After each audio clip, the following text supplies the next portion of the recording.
Hello and welcome to Versus Live. I'm Ross Marion. And I'm Corey Ballmeister. And we've got Rob in the booth. Say what's up, Rob. What's up, Rob? Rob will be taking all of your questions, comments, concerns, and burns in the chat. Make sure to tag at Star City Games so he can see them and send his favorites over to us.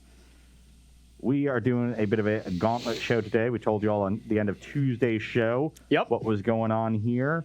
Corey has apparently been playing a little bit with Primeval Titan for the first time probably in your life. You know, I think I've played, like some Scape Shift Valakut decks that are just ramping, Search for Tomorrow. Shout out to Rob there. It's his favorite card. That kind of style Primeval Titans. The dumbed down Primeval Titans. So I'm dipping my feet into the complicated world of Primeval Titans. So I'm not going to lie, I'm a little scared today that I'm going to make a fool of myself, but I'm going to make a fool of myself for y'all. So... As long as it's entertaining.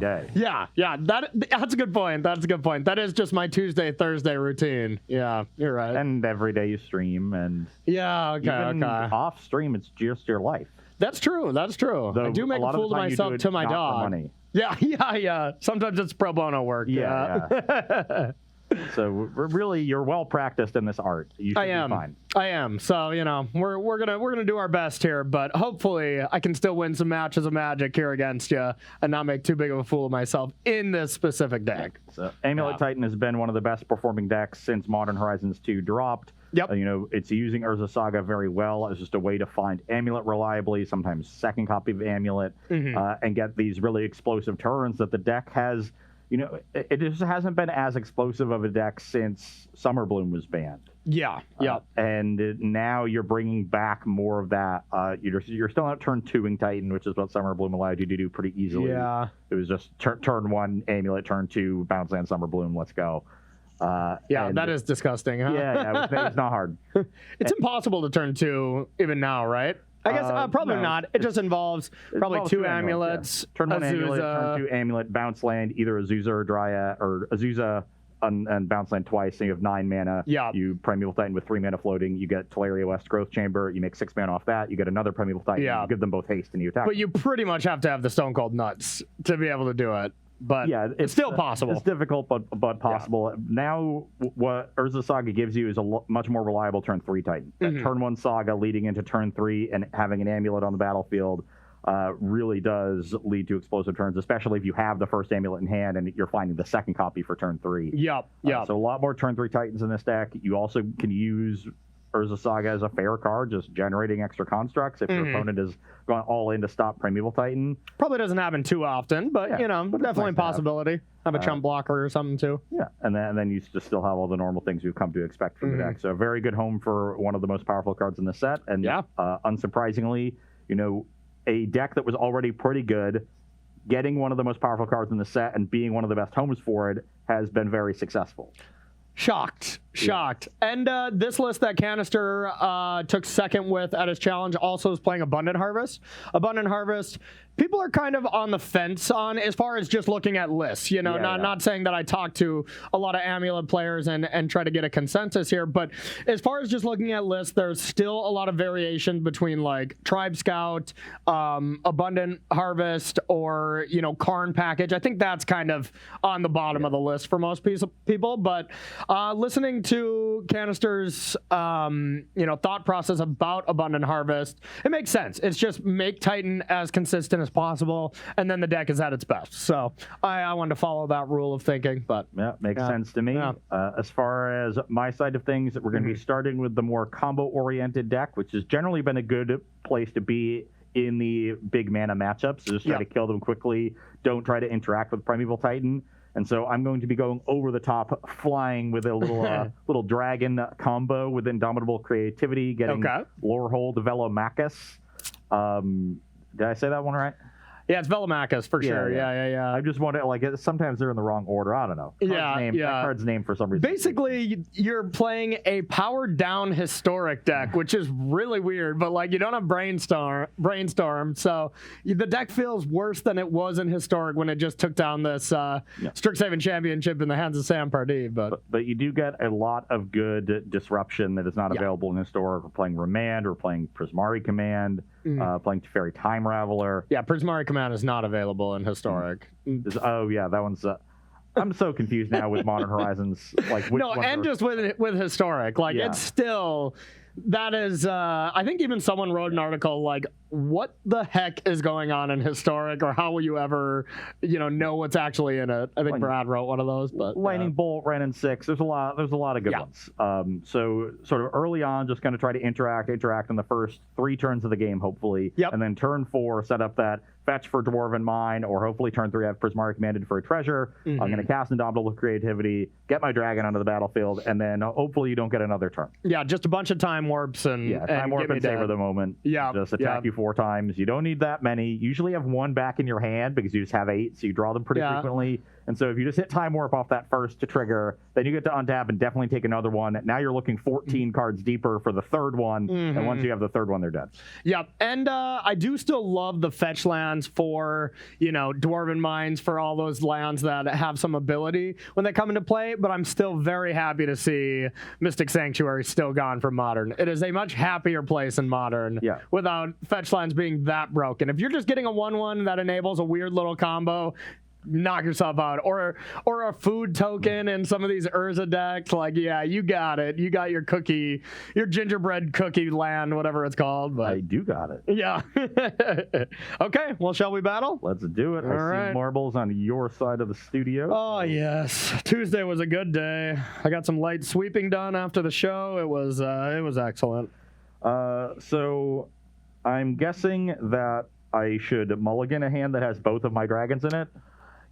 It seems like that's not good. Yeah. Yeah. It seems like you want those in your deck, right? I'm playing a deck that also wants a lot of cards in my deck and not in my hand, but all of these cards seem perfectly fine in my hand, so I'm going to keep. It is a little awkward here. Pretty clear turn 1 problem, but outside of that, I think it's reasonable. And we'll see how big of a fool I make out of myself playing this deck all day. Rob, you got any early questions? I do.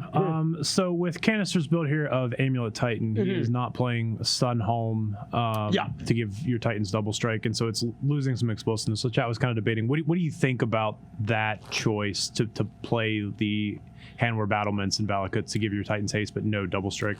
In my not for sure professional Amulet Titan opinion, I like the fact that you get to just eliminate white from the deck. I bet that's a little bit of a problem, and you just don't really need white mana now when you play Battlements. But you get to play 1 more green bounce land by cutting the Boros Garrison. Yeah, exactly. So I think it's reasonable, but I'm honestly just deferring to Canister. Do you have any big opinions? Because I know you actually like the other one, right? I think now that you have these explosive turn 3 Titan draws, I like just being able to kill my opponent, and that's a lot easier when you have the Boros Garrison package in the deck.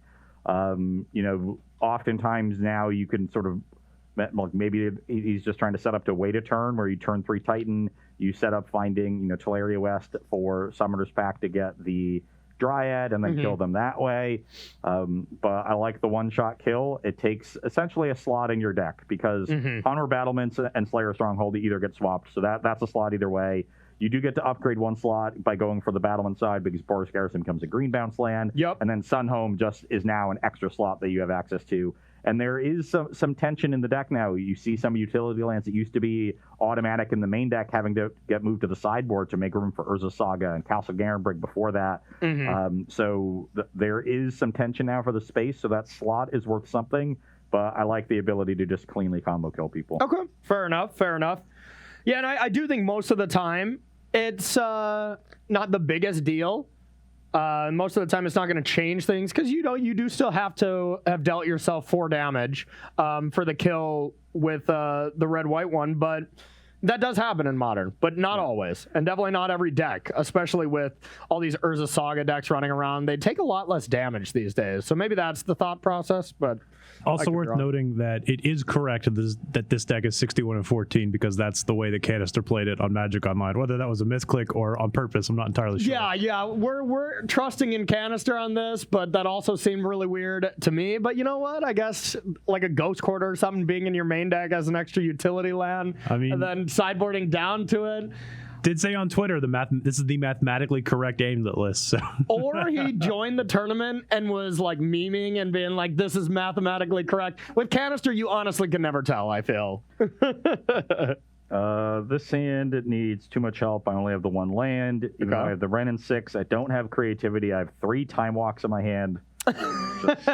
So you're starting off like Tuesday, huh? It's not good. You're starting off like Tuesday. Hey, I appreciate it trying to, ease me into this and, hold my hand and help me through the first game or two. I don't plan on holding your hand. Oh, come on. All right. Well, I know where the hand has been. Okay, of course.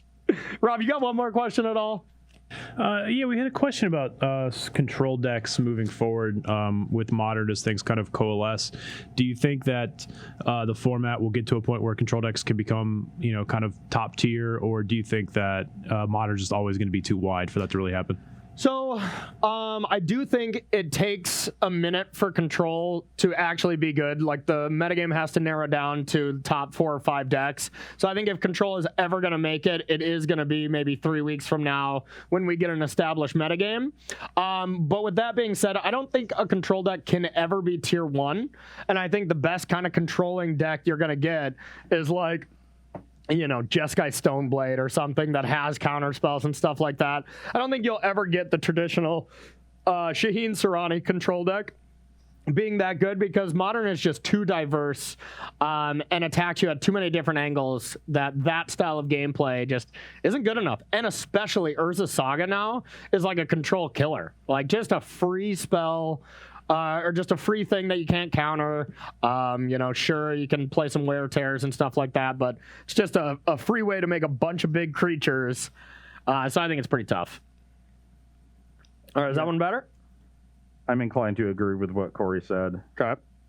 I'm a little higher on control, but yeah, it's just hard for it to really last in a given metagame. Yeah. Because it always has to be so reactive. Agreed. Yeah, definitely keeping this. Definitely have to put this Savor the Moment back. Okay. Question is what the other card I put back is.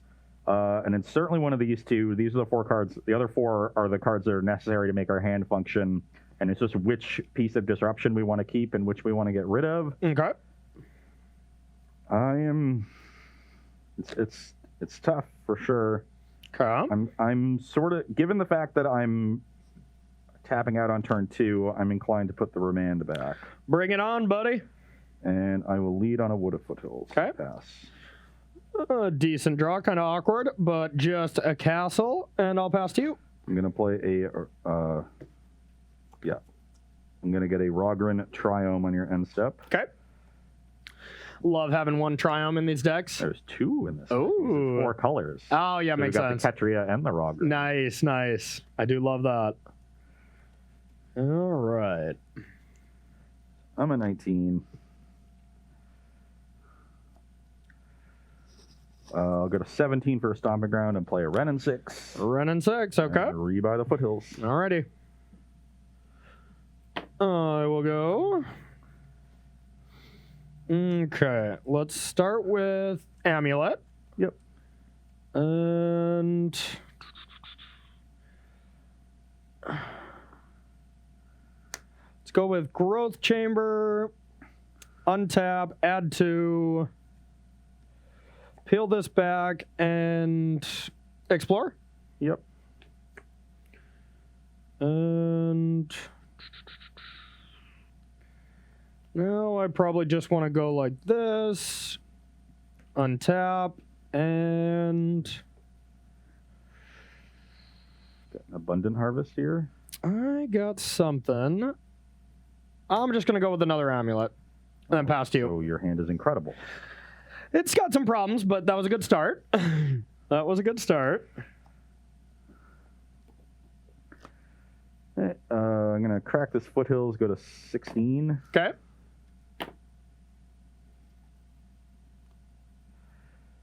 Get the Ketria Triome. Okay. Plus Wrenn on Foothills. And I will Prismatic Ending one of the Amulets. Okay. Glad I kept that over this Remand. Good call. I'll pass the turn. Ugh. Not a good draw there. So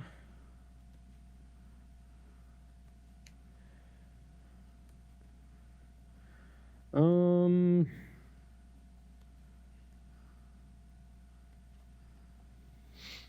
going to start with an Abundant Harvest named Non-Land. That resolves, right? Yep. Okay. Hit a Dryad. Not ideal. Chad did want me to start an abundant. How many abundant harvests into Arboreal Grazer count? Yeah. Start the count.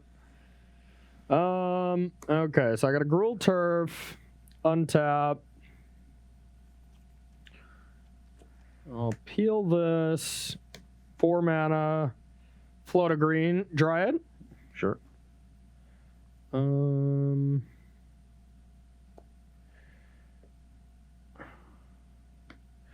Land number 2, untap, float, peel back. I got another Dryad. And Ready to play the castle? just play the castle. Past you. Good start. Never drew any gas at the end. A little bit of a problem. 3 in hand. 3 in hand.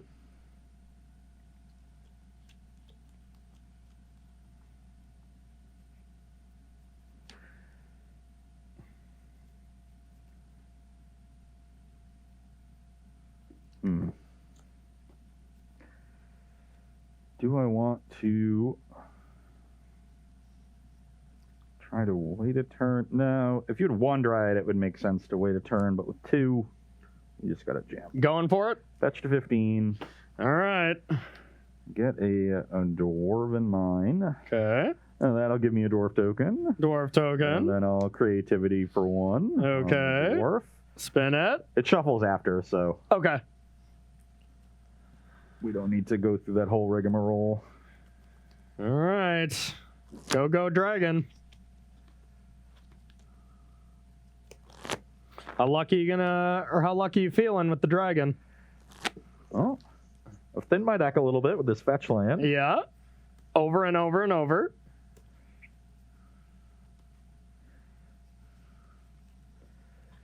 And I will attack with it. All right. It's 7.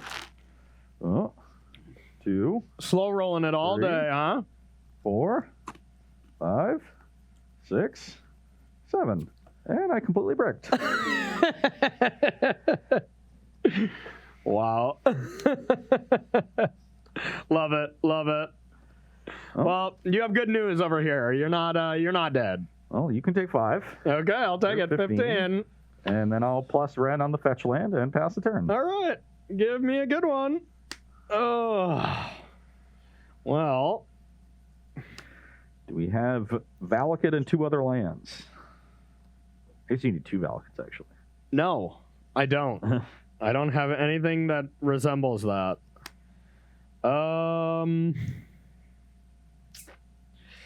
Yeah, this is sad. 1 land. Yep. 2 land. Untap. And a 3rd land. Pass the turn.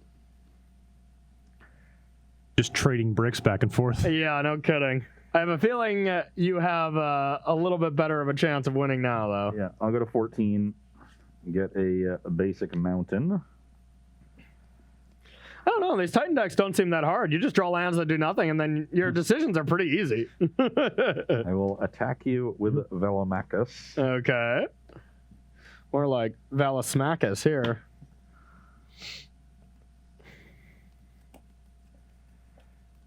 Hit a Time Warp. Got one in your hand? Put you to 10. It doesn't even matter when I have Ren going off next turn, but I do. Yeah. Okay.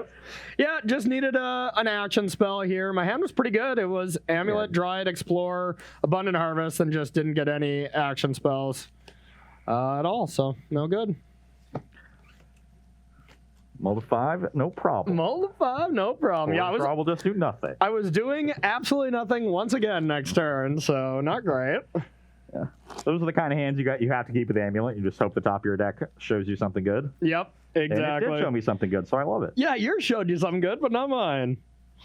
Yeah, that is the one reason why I don't love these style of decks. It's like, okay, you can keep the perfect hands, and they just don't reward you, and it just feels bad. It's like, okay, I kept a good hand, but my deck didn't give me what I needed, you know? You do that with every deck, though. You keep every sketchy one-lander, and it's like, hope to hit a second land. Yeah, but I have a one-lander with a 2-drop that's good. So, you know, I know what my goal is. Here, I just got to draw one of my, 12 Primeval Titans, but... Yeah. Or, I mean, you could also have drawn Valakut or Teleria West in that hand and been fine. And at least killed the dragon and stuff, yeah. All right, I'll go first this time. We'll have a turn 2 Titan. Things will be good.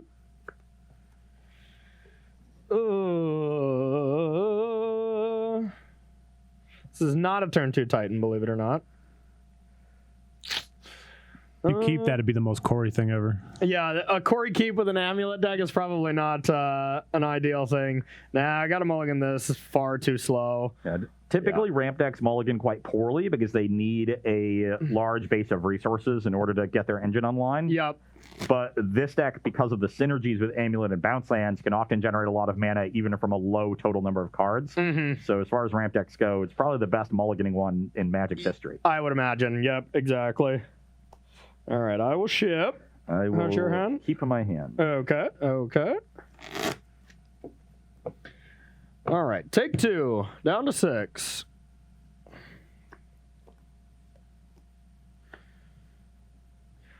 Okay. I think we have to keep this. Once again, not great. I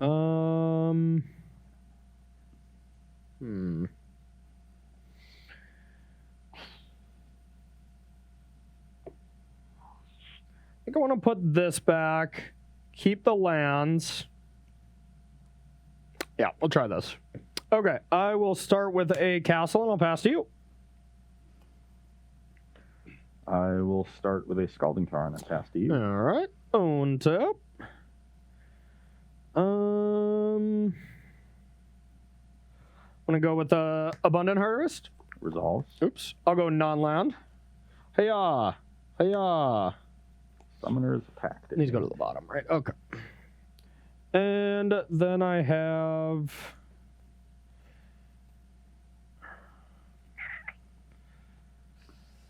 Yeah, I suppose we probably want to go with this.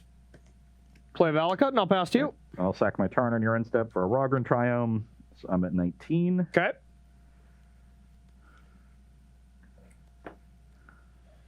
$19 it is.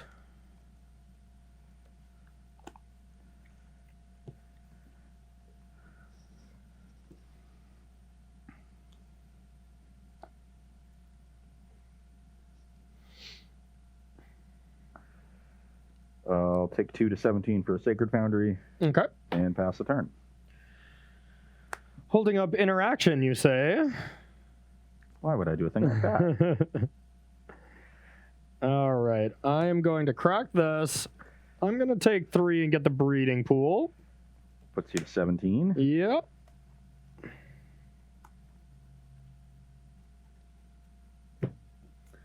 And I'm going to go with an Azusa. Lost, but seeking, of course. Remand to that Azusa. All right. Pass to you.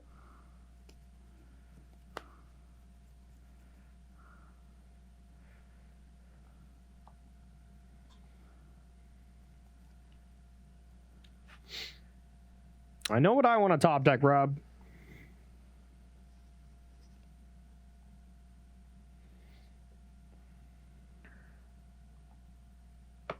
I will go to 15 for a Stomping Ground, play a Wrenn and 6, Okay. and rebuy the Scalding Tarn. All right. Is the answer a card that wins you the game? It is, yes, And yes, pass yes. the turn. Who would have guessed, right? That was not it. That was not it at all. So I'm now at 15.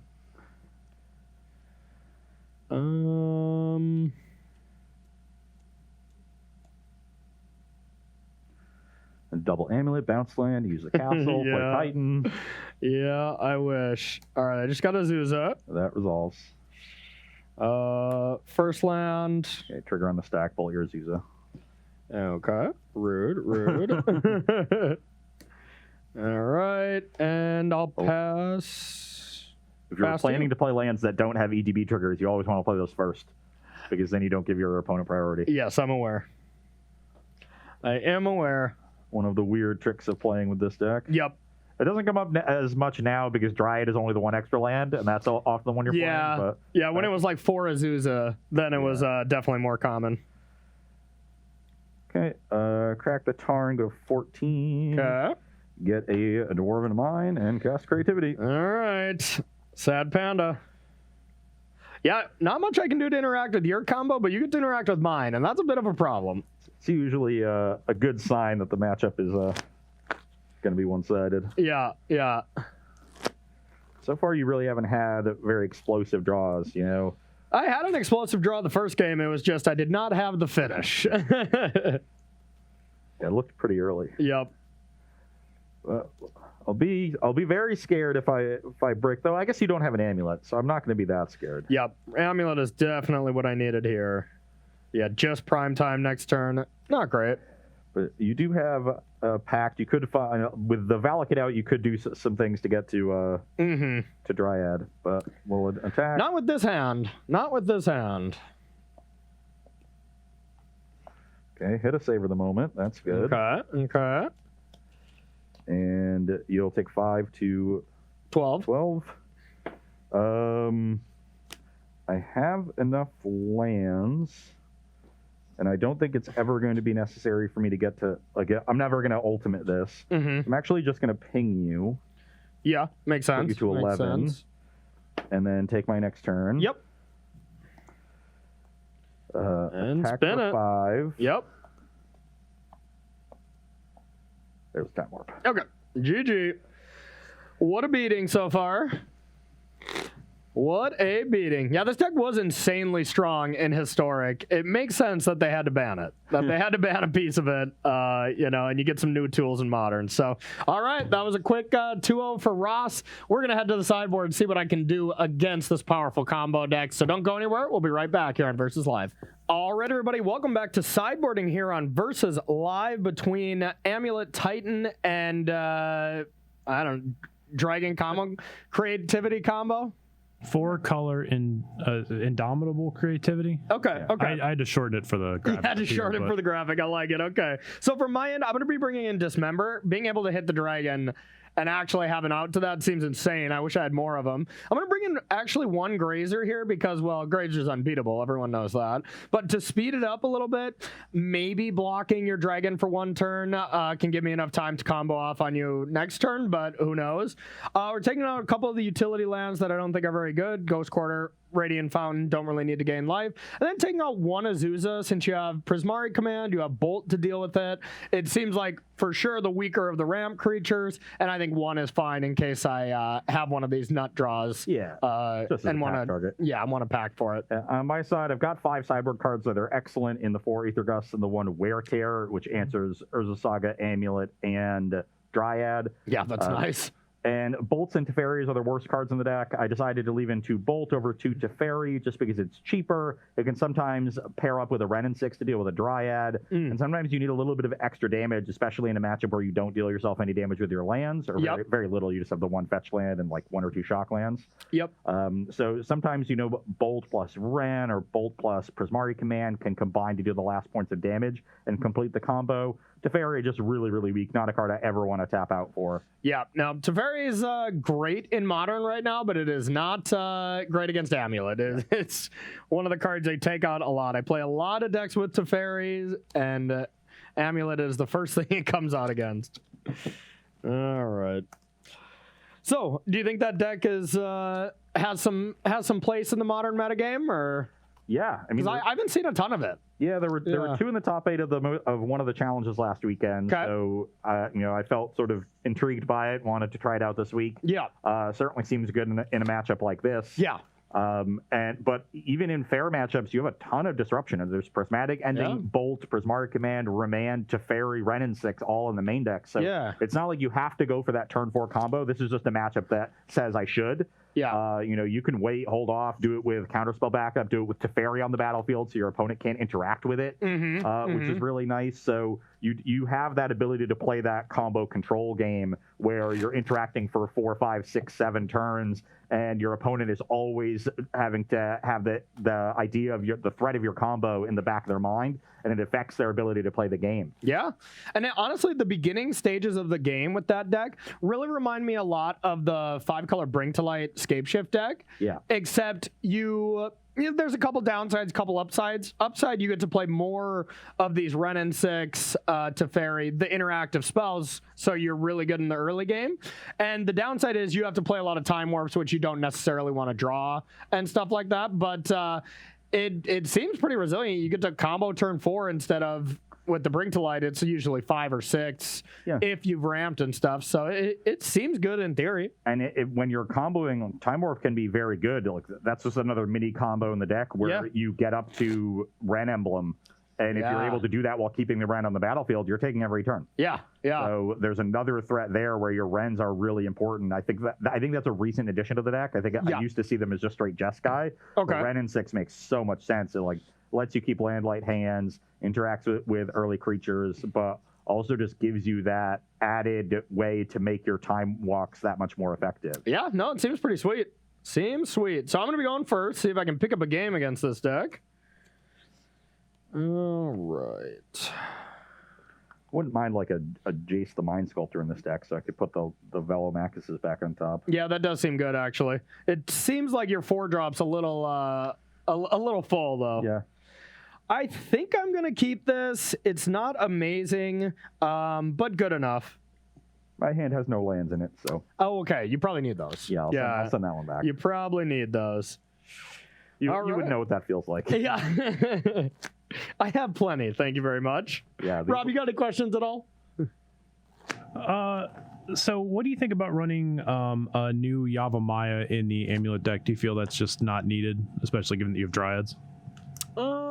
I wouldn't think that's needed. Would you? I mean, Dryad is... I've seen it in a lot of lists, usually over a basic. I think I've seen a lot of lists go from 4 Forest to 3. Yep. And have 1 Yavimaya, which is interesting. There's not a ton of Blood Moons around, and that would be the deciding factor. I think in a metagame where there's not much Blood Moon, then you could pretty easily free roll the Yavimaya. Yep. And not worry about it. But if Blood Moon starts peaking up again, then you just need as many basics as you can get. Okay. Yeah, because that does beat Blood Moon, right? It goes over the top of it. Like you can actually, produce green mana, or is it? No, Blood Moon just always beats those things now, right? It doesn't layer, like that's the thing. There's some interactions I know that still work on the layers. I don't remember the Urborg Blood Moon interaction. It used to be a timestamp issue, but then when they changed how Blood Moon worked, like the same time it changed where Shocklands always entered untapped now instead of you having to choose still, but they were mountains. Yeah. I think at that same time, that interaction changing meant that Urborg takes out Urborg. Never beats it. That's what I would assume. Say 2 people so far are saying that Blood Moon beats both Urborg and Yavimaya. Yeah. So I assume that's the way It used to be a timestamp thing, where and then 4 people are saying that it doesn't. So that's the Twitch chat that I know and love, y'all. It used to be a timestamp issue where whichever one came in second won out. Yep. Which was annoying to try to keep track of. But, yep. When that interaction changed, now Blood Moon just trumps all. So the Yavimaya is sort of a free roll if Blood Moon is not around, but if it is around, then you really need the basic. Okay. Yeah, I honestly, timestamps are probably the most confusing part of Magic. Oh yeah, layers. layers are so silly. We've improved. I'm up to 1 land. Not bad. But this hand is still not good. Okay. So Chad is telling me that Blood Moon always beat those lands, but that the way that Dryad works is still a timestamp effect, or timestamp matters. Yeah, interesting. Well, that's because Dryad isn't getting its abilities removed by the Blood Moon. Yeah, so that's definitely still a timestamp. But that's interesting that even if you have Dryad in play and then a Blood Moon gets played, that it's still mountains. Like you would think Dryad's ability would still override it, because it's not stopping the ability. That's what I would think. Well, but it makes sense. But I think it just has to do with the order they come in. I totally get that, but you would still think it should work like that. Those 2 abilities happen in the same layer, and so when 2 competing abilities from the same layer are against each other, the winner is based on timestamp. Yep. So next question, I've got a Brainstorm of Sylvan Library and it chains. What happens? I cast Replenish and I return Opalescence and Humility and 4 other enchantments. Oh, man. Too good. Too good. All right. Well, you went to 5 last time and easily destroyed me. So let's see if you can do it again. This is another deck that mulligans pretty well. It really does, Usually yeah. just dump a Time Walk on the bottom of your deck. Yeah. And lo and behold, I think that's what I'll be doing. All right. This is not very good, but on 5, I think I have to keep it. Okay. I can pretty easily draw out of it, though. I have... Forest. Pass. And I just did. Okay. I guess that's a little awkward, but not too bad. I'll play Wood of Foothills and pass. Okay. So Ross, chat might have had a decent suggestion. You mentioned you might want a brainstorm or brainstorm effect in this deck. What about Brainstone? Brainstone, because you can exile to your creativities as well. That's interesting. Brainstone's actually sweet, you know? I know I've been seeing it being played in like blue-white miracles and stuff like that, but I don't know if it's actually like been good, basically. I know Spike has a Bant Miracle deck that he's pretty high on. Yeah, that's what I was thinking. I just have that, and I'll pass. And you returned A castle. Yeah. Yep. I'll get a Catcher Triumph. I guess it's a good point that you can hit it with the creativity, so it's not good. Oh, yeah, Forgot of about course. that part. Okay, you can't do that. Yeah. That makes sense. Forgot creativity also looks for artifacts. We halfway got there. Yeah. It's like me wanting to put Veils in like the Living End deck. I was like, this would be great in here. It's like, oops. Cascade. I'm going to go to 17 and play Wrenn and 6. Okay. Return the Foothills. The best card when you mull to 5. Yep. It's like, oh, I have land drops now. Yeah, I kept another 1-lander here on the draw and just hit second land. Yeah, and classic. it was a fetch land that I needed for Wrenn. Classic. My land resist defense. All right, I'm gonna start with an Explorer. Sure. A draw. Ooh.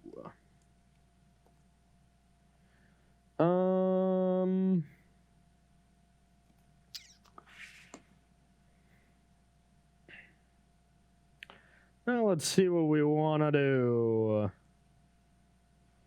All right, I'm going to play Castle, Dryad. Yep. And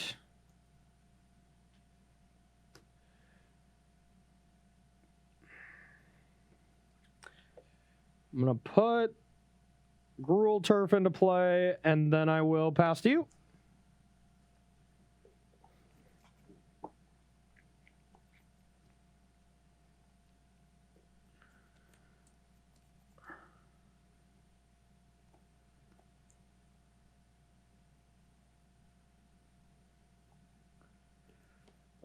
Crack Wood of Foothills. I'm going to go to 14. Okay. And get a Sacred Foundry. Okay. I will Prismatic Ending for 3 on the Dryad. Rude. Plus Wrenn, get back the Foothills. Okay. And pass the turn. Rude. Ugh. Well, This core is opening for a Titan, but no Amulet. yeah, I finally can put a Titan into play, but without the Amulet, it's a lot worse. So, I will Pact. Resolves. I mean, Force of Negation. Got Prime Time.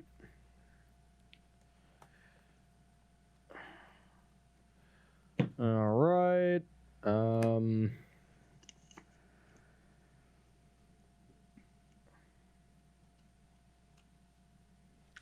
I'll cast Prime Time. Yep. I think Teleria West is like the for sure one I want. And then maybe another Growth Chamber. Yeah, I got plenty of that. Maybe a Cavern of Souls. Yeah, Cavern actually seems pretty good. Could also get a Valakut, although I don't have too much to go with it now. But if I want to Teleria West next turn for Dryad, then I'd rather have a Valakut in play, I suppose. Another option, yeah. Could also get Saga. Saga's interesting. Probably not that good, though. I think I'm just going to get a Valakut. Then I have a map and a Simic Growth Chamber, returning Teleria West, and that's all I got. Let's see if I get another turn.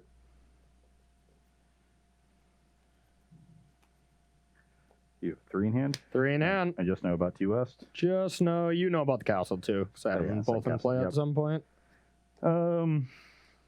Yeah, I mean, I could go weird and just like kill the Primeval Titan this turn. But you're gonna be able to Titan me again next turn, so I might as well just go for it. Okay. So I will fetch for Dwarven Mine and Creativity. All right. My other card was not Dismember, believe it or not, or I would have not played this map. Yeah. You know, there's some consideration maybe to killing the Titan, because if I miss this turn, I'm just gonna die to you getting a Dryad. Whereas if I kill Titan, I'm probably not dying. But I do have to pay for Pact, remember?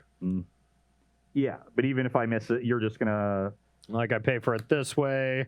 I Teleria West for Dryad, play Dryad, yeah. You need to play a land first, but then you're attacking with Titan. Exactly. And I'm at 13. So yeah. I need to get the dragon. Resolved. So definitely need to kill... Why does Primetime not have Secret Reach? Okay, all other big green creatures do. Why can I not have Secret Reach one time? That's what the grazers are for. Ah, of course, of course. The unbeatable grazers. All right, well, I'm going to take 5 for sure and go to 15. I like it. I like it. Crap. I don't like it. Well, I'm putting another Time Warp on the bottom, but I guess I'm shuffling every turn. Yeah. So Time Warp goes there.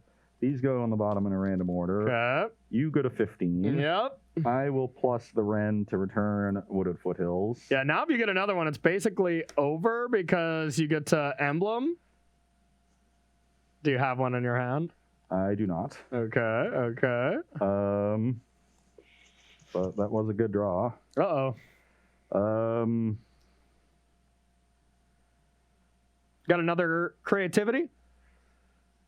Just get another dragon in there. Fetch to 12. Okay. When I get that Time Warp that was on the bottom into my deck. Yeah, let's get another Dwarven Mine, sure. Why not? I have the double blue I need in case I draw a Time Warp.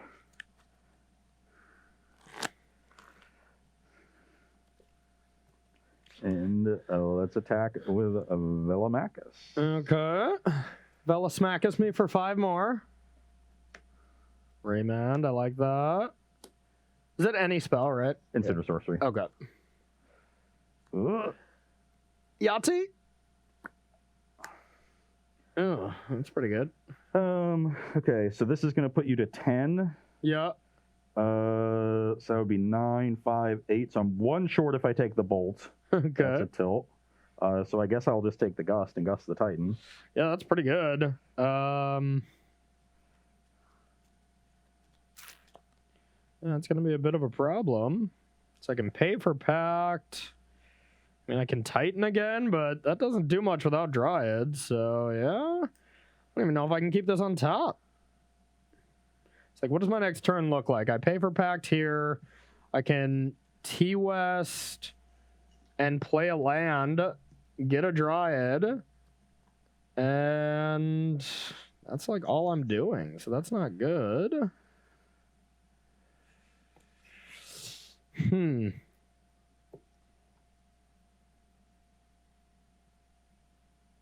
I guess I have to like draw a Valakut or something, or a Vesuva to be able to deal or with your dragon. fetch land.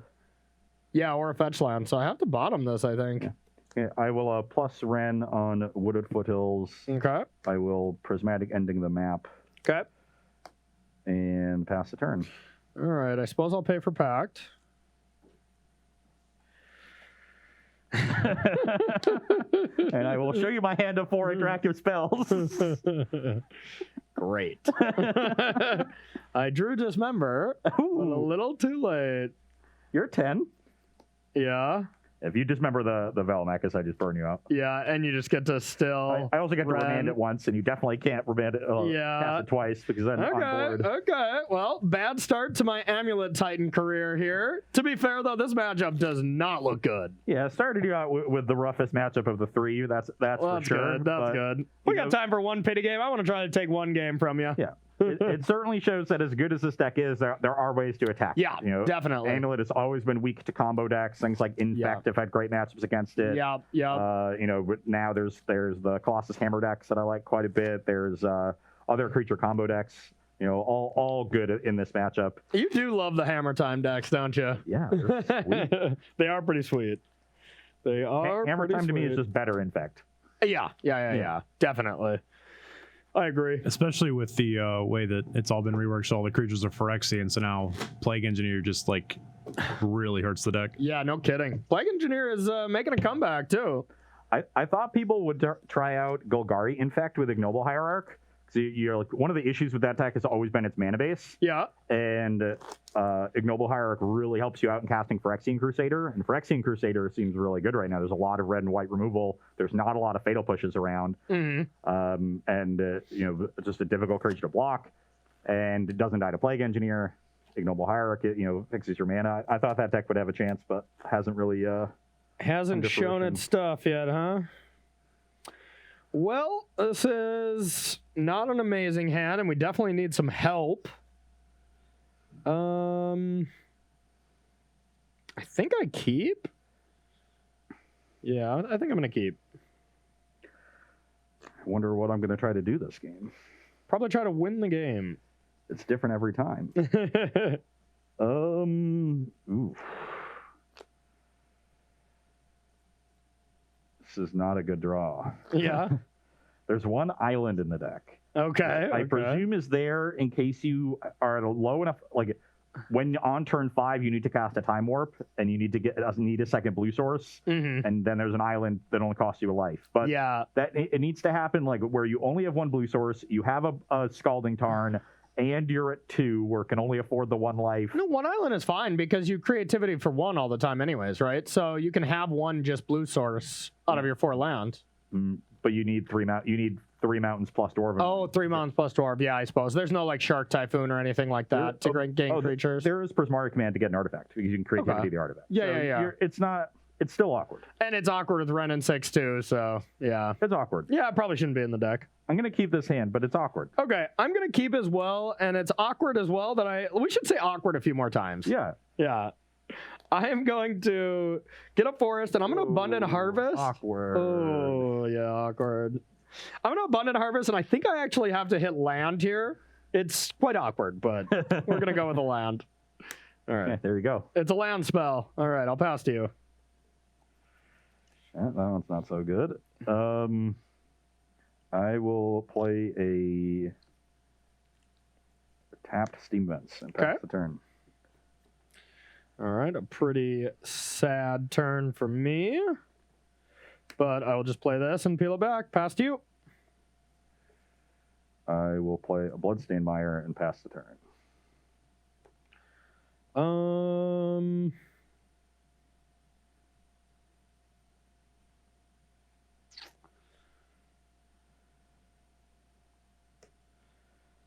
I'm going to go for a Dryad. Resolves.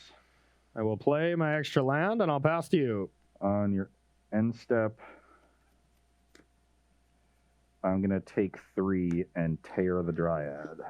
Rude. Going to get me a Sacred Foundry, so I'm at 17. Okay. Rude. You got 5 in hand? I got 5 in hand. This hand needs a little bit of help. Just a wee bit.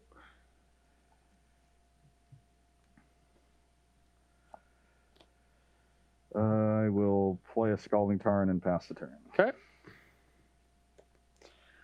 That was not it. I'm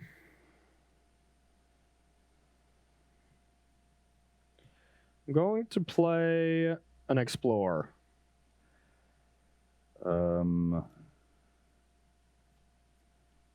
You've not played a land this turn? I have not. And you have 5 others in hand? 5 others. Starting with an Explorer.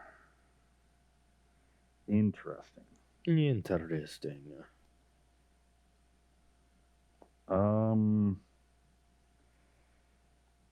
That's fine. A draw. A tilt. All right, green, blue. I'd like to play an Amulet. That resolves. Amulet. That resolves.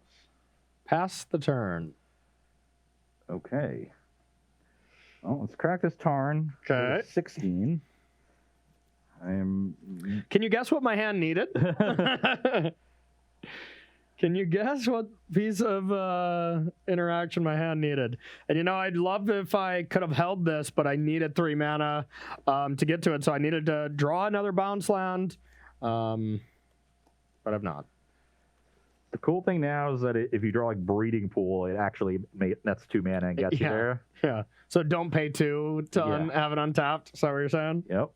And then and Castle obviously gets you there. Yep. But there are some lands that don't. Yep. Concurred. Wish I had left that one on top. To draw a Time Warp. I wonder if I should hold off, because I can potentially go off later more reliably. Okay. Yeah, I actually like that. I'm going to play Island and pass. I would like to draw.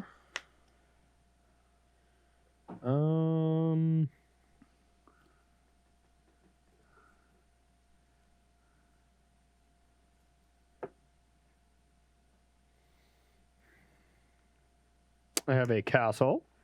Good draw. Not bad. Not bad. And I would like to make 6 mana and go for a Primeval Titan. I will Ether Gust the Titan. All right. Going on bottom. Pass to you. Okay, now I will play Dwarven Mine and get a dwarf. Okay. Then I'm going to play Time Warp. Okay. And I'll go to my next turn. Yep. Okay, drew a 6th land. That's good. Be able to creativity with interaction. Yep. Pretty strong. That was the plan here, and we hit. I will creativity this dwarf. Okay. Let's get a Velomachus. And I will attack you for 5 damage. All right. I will take it. Yeah, this matchup does not feel great. It reminds me a lot of like the Urza decks that, you know, we played that could like combo off. You know, that either had Thopter or whatever, so you'd be able to play threats and then hold up Ether Gust and then like combo the next turn. Gives me that kind of vibes, and I destroyed Amulet back in those days. Yep. Okay. I will Time Warp. Okay. Then you'll take 5, go to 14. Yep. I will go to my next turn. Sure, sure. All is fine. Attack for 5. Trigger. I will bolt you. Okay. So you're going to take 8 total. Yep, down to 6. And then I've got Savor the Moment and Run at 6 to kill you. All right. Well, let's get out of this match because this match is awful. To be fair, I was really close to getting you if I drew another bounce land, but yeah, I kept an opener of like this with Abundant Harvest, and just turn 1, you know, had to get a land because just these was not enough. So need a little bit of help. Tulare West is not exactly what I was looking for. Yeah, I mostly kept a hand that just needed to draw mountains. I had 2 gusts and 2 lands and the creativity. And Wear Tear. And so the turn, I could have gone for the turn 4 creativity like I did every other game, but I had Time Warp in hand, 5th land, and 2 gusts. Yeah. So I figured there was no reason for me to open myself up. If I brick off the first trigger of Velomachus, I can just wait, use one of the gusts on whatever you do the following turn, untap, Time Warp, hope to find a land in 2 draws. I did, and then creativity with the 2nd gust up. And, checks out. You know, I ended up hitting off of that creativity and winning that turn anyway. But deck seems sweet, to be honest. I want to give this a shot. Like, I'm a fan. basically the one thing I did was draw one creativity every game and never more. Yeah, I think I ended up putting one back at once, a second copy back off of a mulligan. But I mulliganed to 5 twice, and it didn't affect my ability to do things. Almost every game was either turn 2 Ren or turn 2 Remand, turn 3 some other form of interaction, turn 4 go for it. Yeah, it seemed really consistent. Of course, if you don't get creativity, your draws look a lot different, but you have time. You have Prismari commands to also, filter through a little bit. Like draw 2, make a treasure. Seems like an awesome mode for that deck. Yeah. And like I said, you also have the Time Warp Ren and 6 combo to build towards. So you're not actually 100% in on creativity. Yeah. And if the game goes long enough, you can hardcast Velamachus if you don't. Yeah, why not? It's certainly not out of the realm of possibility. So deck is pretty cool. I normally when you see combo decks beating up on big mana decks, you think, well, but if they have to play against a bunch of interaction, it's going to be different. And I'm not sure if that's true. Like this deck can play that interactive game. Yeah, I mean, and another thing, like I think about a lot of things in the vein of like, can this beat Jeskai Stoneblade? And I just picture like if you're on the play, I go Ragavan, you're just like, yeah, Renin 6 it. And I'm like, I also have 4 bolts and 3 prismatic endings. Yeah, so I have plenty of early answers to Ragavan. Yeah. Against heavy counterspell decks, if you resolve to Fairy, suddenly you just get to go for Velamachus all the time. I think your biggest enemy is, honestly, Bolt is pretty good against the deck because all you have to do is just kill the dwarf, and then you lose that, but also Force of Negation. Force of Negation seems like a big problem for the deck. So Teferi is definitely your best friend there. There's a reason. And a bunch of Veils and stuff, so you can just, so you can just wait till you have 5 mana, do that plus Veil, and it seems awesome. And against spot removal, you can also wait till you have 5 mana, get 2 dwarves and creativity for 2.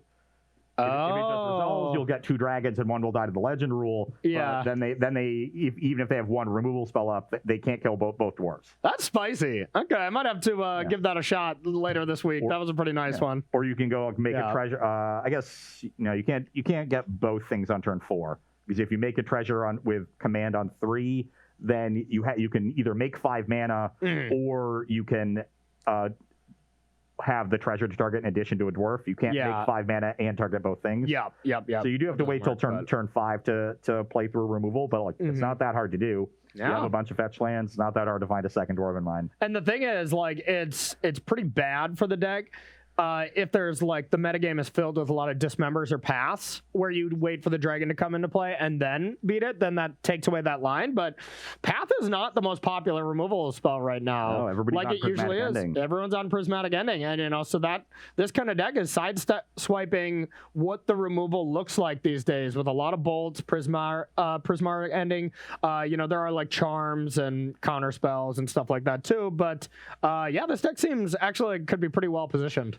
It definitely it's an impressive looking deck because of the way that it blends these good control elements with a combo that you're right, people don't have a lot of interaction for. Yeah, even dismembers on the downswing. You haven't seen a lot of Death Shadow decks in the last couple weeks. Not really. No, not often, because I think Hand Disruption is at a pretty all-time low as well. Urza Saga, in my mind, has really stripped Hand Disruption and Control Shells, because you just get these free creatures that can really kill you out of nowhere. And I don't want to be a Death Shadow deck when I thought seize them and they have 2 Urza Saga, I rip their hand apart and they're just like, okay, they're going to make a bunch of constructs and I have to deal with them while still attacking and hurting my own life total. That's rough. Yeah, those constructs are really big. People are playing, Prismatic Ending is a new removal spell, good against Death Shadow. Ends up well there. Also, the return of Engineered Explosives as a really popular card in the metagame, very good against Shadow. Yeah. So that deck's hurting. That means fewer dismembers. Again, harder to kill this 7-mana dragon. Yeah, who would have guessed a dragon that attacks and gets a ridiculous ability could be a problem in Magic? Really? That's wild. So we're going to continue our... what you needed to do was upgrade from 6-mana creatures to 7-mana creatures. That's what you didn't give me the memo. I must have not been CC'd in that email to... I think I did forget to put you on that one. Dang it. Okay, well, we're going to continue our Amulet Gauntlet, even though that one didn't look good. Hopefully these next matchups are a little better. What do you got coming up next against Amulet? This next one is going to be an Is It Ragavan deck. I would call it a Delver deck, but there are no Delvers. I guess it's technically a Jeskai because it's an aspiring spike list that several people did well with, including him in the challenge. Not quite on the top 8. These are top 16 lists, but an Is It tempo, aggro, shell, going into white for Lurrus as a companion. Okay. I'll be using Ragavan, Dragon's Rage Channeler, Sprite Dragon, and backing it up with counterspells. Yeah, see if your speed of the deck with maxed out or helped out with a little bit of interaction is going to be enough to take down Titan. So should be an interesting match. We're going to take a short 5-minute break. We'll be right back with round number 2 here on Versus Live. Don't go anywhere.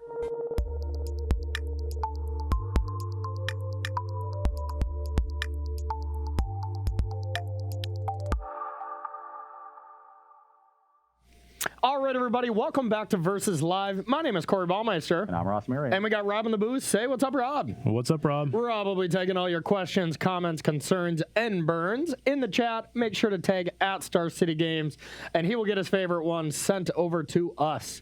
Today we are continuing one of our maybe last Modern shows for a while, even though it's been so much fun. We got a new set that's already being previewed today, the D&D set. Getting some cards out. So, next week, I'm sure we're going to be diving into that. So we got to soak it in while we can. We're going to be venturing into the dungeon. We're going to be venturing in. Nice. I don't know how I could have missed that. That was foolish. So we'll be venturing on into dungeons starting next week. So we got to get our fill of Modern today. And what better way than to kind of test out the deck that seems like it's the best?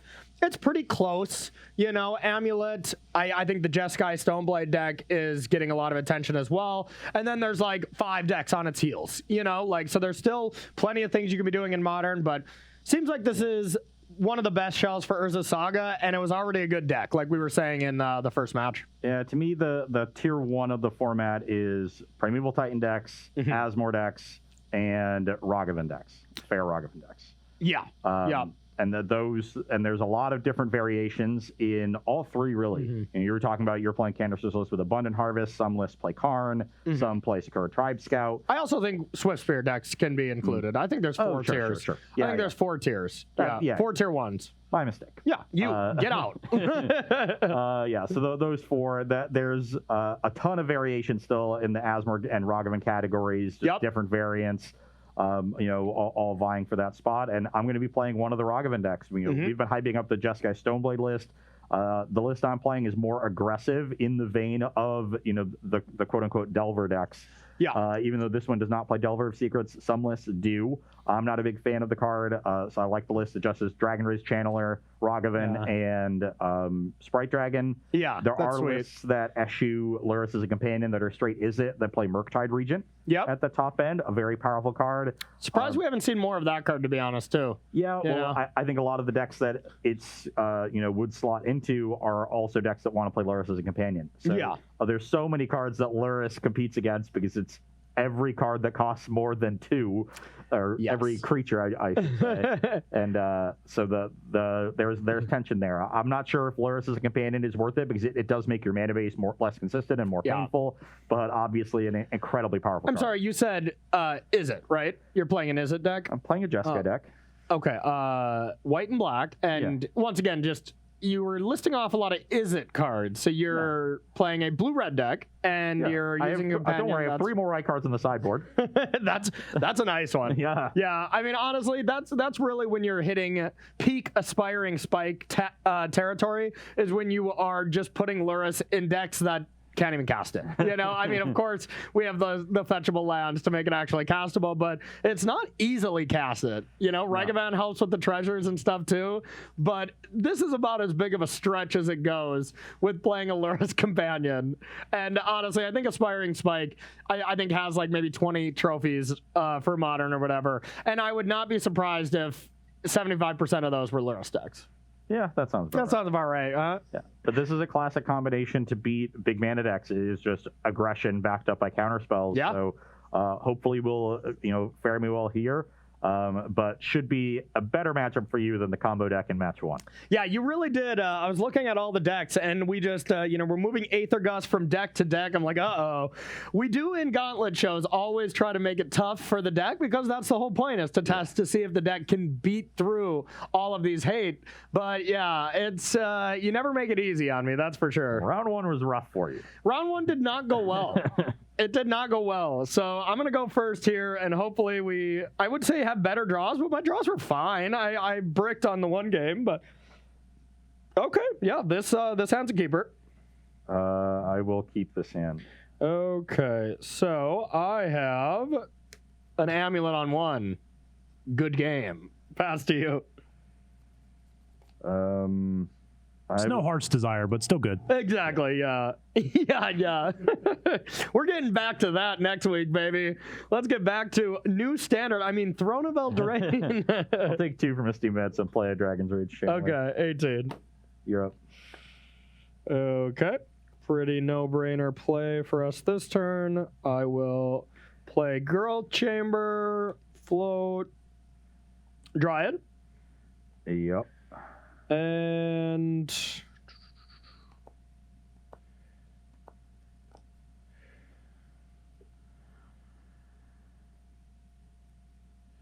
yep, just play a forest and I'll pass to you. I'll play a Scalding Tarn and pass the turn.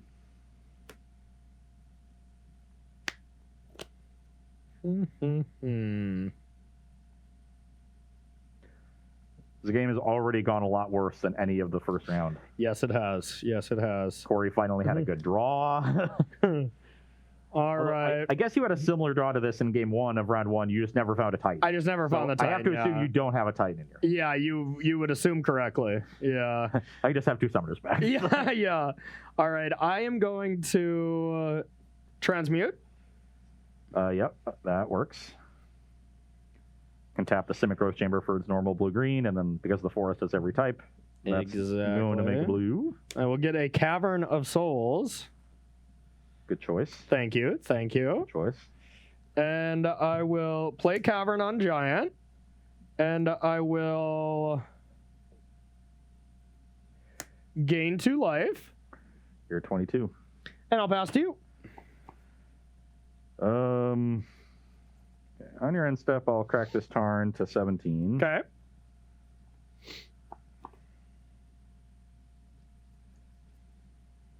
And get another tapped Steam Vents. Okay. Luris is not going to be a big part of this matchup. Oh, So. really? I'm shocked that Luris is not for big mana combo decks. So would you bring it in against the Valamakis Dragon deck? Or would it be a big part against the Valamakis deck? Yeah, it could be, actually. You think so? Yeah, because they have a bunch of interaction. Yeah, I suppose. I will then Lightning Bolt you and Surveil. I will go to 19.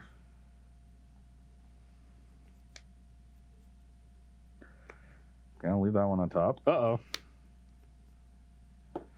I will draw it. Okay. Then I will play an Expressive Iteration in Surveil. Okay. Such an incredible card. Probably my favorite card from Strixhaven. Yeah. Was hoping to hit a creature off this Surveil to complete Delirium or a Mishra's Bauble. Mm-hmm. I do want to find another land, but if I bin the Steam Vents, I can dig that much further for the Bauble. And I wonder if I really do need to take that kind of a risk. Just to turn on Delirium? Yeah, to start applying pressure. Yeah, that makes sense. This Radiant Fountain's going to eat you alive. Yeah, I think I do. So I'm going to bin the Steam Vents and resolve the iteration. Okay. And we'll bottom that. So we did hit a land, did not hit a bauble though. Okay. So unfortunately stuck on land instant sorcery.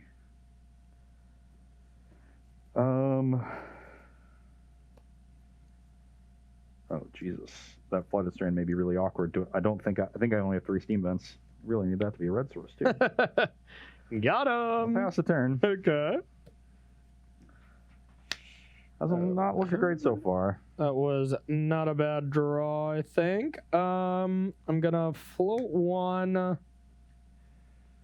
and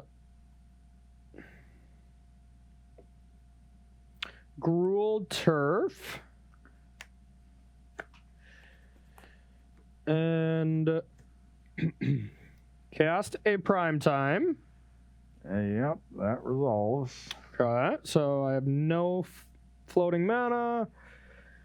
I want to attack with this, so I'm going to get Valakut. And Onward Battlements. And Onward Battlements. Hey, let me make mistakes on here, okay? Okay? because I easily could screw this up.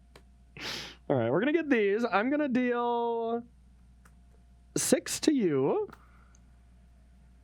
I'm at 12. Okay, we'll untap these. I'll give this haste. I will attack. Doesn't have vigilance. I will attack. I will get 2 Valakuts. Actually, before you attack, I'm going to crack this strand. I don't think it can get a red source at this. Okay. No, I probably have a Sacred Foundry. Right? No? Because we're playing a... Yep. Because it's a like an Archmage's Charm deck, you can't play Sacred Foundry. It's 2 Hallowed Fountains.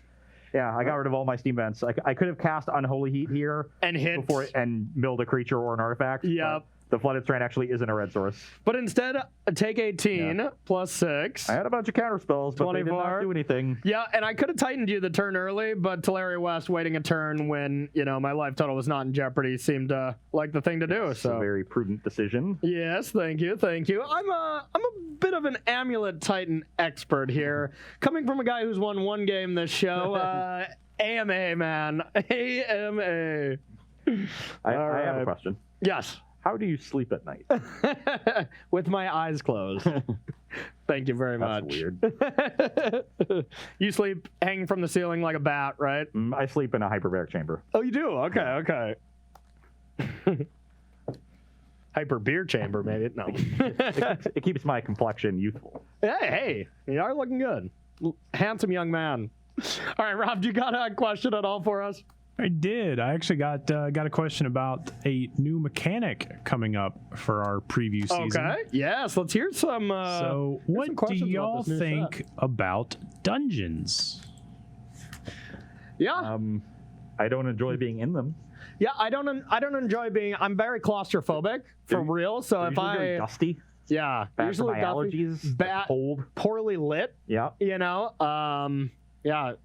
Not very good sanitation services in dungeons. I'm always worried that something could collapse with them. Like you're usually underground in some regards, so falling rocks, that's a concern of mine. But have you thought about bringing a fighter, a cleric, and a paladin with you? Ooh, we have been hyped about parties for a while, but even if we have that many people in a dungeon, it still seems pretty scary if rocks come crashing down. Yeah, so. and you're even more claustrophobic. It's more people in the same enclosed space. And that whole party is probably taking up a lot of our air. A warlock, they're usually bigger people, right? Like they're deep breathing a lot. That's a lot less air for us. This doesn't seem like a great idea, Rob. Yeah, I don't know. Are you trying to think of our next hangout day? Are we all going to a dungeon to hang, or...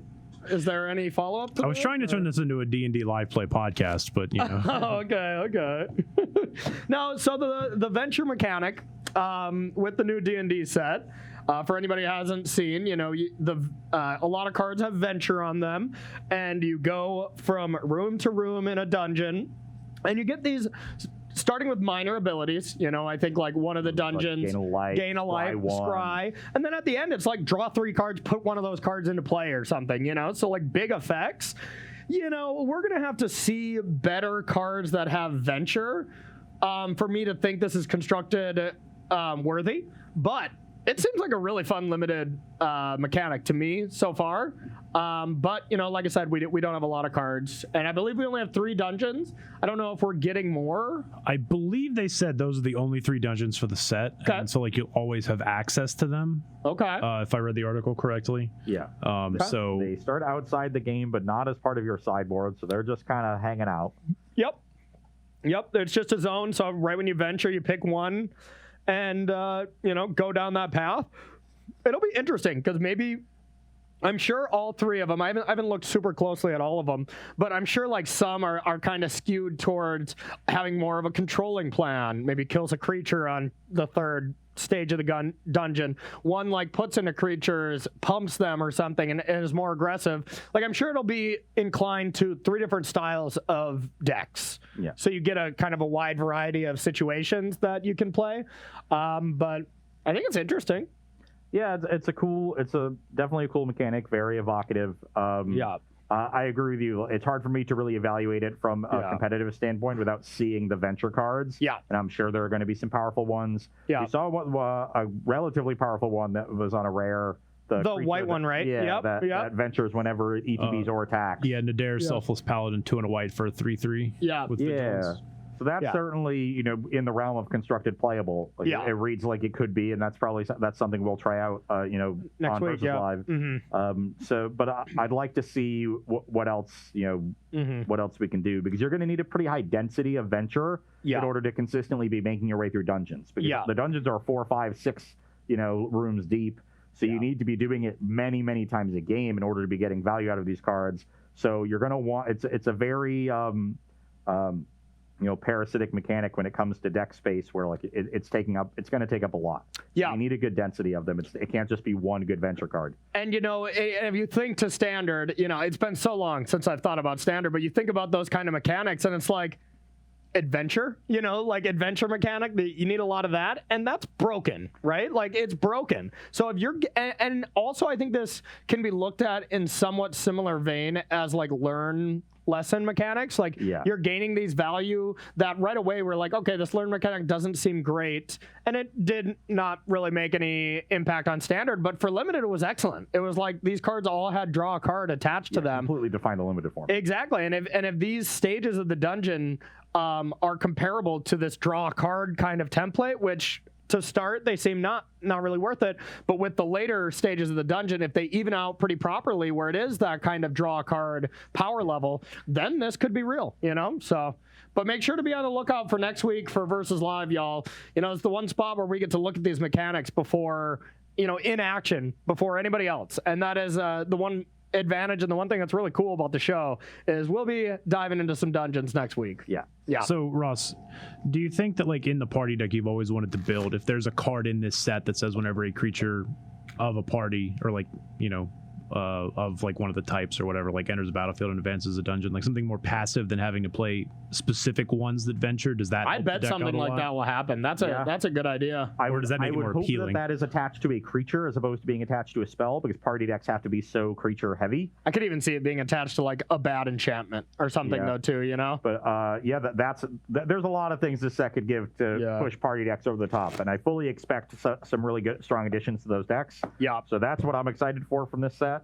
And if it involves dungeoning, then sure. And if it doesn't involve dungeoning, I'm still going to party. You're still going to party. All right. Yeah, let's do it. But now, make sure to be looking out for next week, y'all. We're going to be having some fun. Excellent. Party time. Radical. I will keep my hand. I don't think I should be keeping mine. It's not good. It's not good. It's, some might say bad. I think I would say bad. Yeah. Yes. I would tend to agree. If I had an Explorer in that hand, it would be sweet, I think. When your ramp deck has no ramp cards, it doesn't play out very well. Okay. All right. Write that down. Write that down for anybody who's trying to get better. Ramp deck should ramp. It's right there in the name. Yeah. Oh, God. Amulet Titan ramp? Is that what my deck is called? Yeah. It's actually called Dryad Ramp now. It's 5-color Dryad Ramp. Don't give Cedric ideas. Yeah, this hand is even worse. So I'm going to mulligan to 5 here. Would you keep this hand? No. I mean, yes, I definitely would. You would, yes, 100%. Yes. Okay. Going to 5, not the worst in these style of decks, but not great. Definitely not great. I like it. I'm okay with it. I'll allow it. Whatever. All right. Proceed. Take 3. Let's have the most busted 5. That's a good start. That's I'll keep. Okay. Just blind put the other 2 cards back. You're like, this is the best 5 possible. Pretty much, yeah. So I think I probably go like this. There's some world where I'm supposed to get rid of one of these. Yeah, probably. Probably go like this.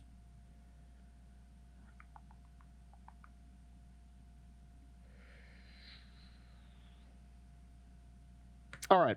Not 100% on this, but we're going to give it a shot. Yeah, I'll play Blooded Stranded Pass. Okay. Regret. All right. I got an amulet. Are you going to breeding pool or forest? I think I'm just going to get a forest. Yeah, I'll get a Steam Vince tapped on your end step. So we're both at 19. Okay. Write that down. No.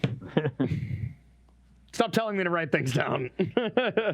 Well, first it was the audience that had to write things down. Now it's you. Now it's me. Okay, all right. It'll be Rob. No, also, audience, write down our life changes as well. Yeah. You know, it gets you good practice.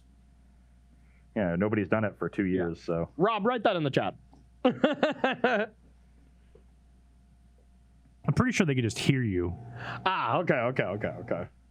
Rob, write that in the chat that they can indeed hear me, okay? Interesting.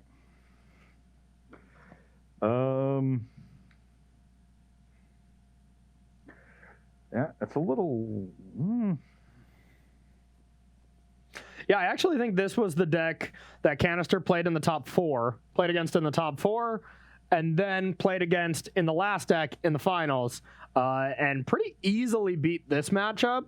There was some awkward draws. I just remember watching his top 8 journey, but then in the finals just got obliterated. He also made a horrific play listening to chat, but I think I got to play this turn safe. I'm just going to get an island and Sprite Dragon you for 1. But his chat is very distracting, so I did not blame him for being distracted because there's just so much going on all the time, and it's quite hilarious. But I'm at 18. Okay. Your turn. All right, I'm at 18 as well. Yes. Write that down. Okay, that was not exactly what I wanted. I'm gonna untap. I got a Dryad. Yep. And I'll just replay the forest. Then I'll pass to you.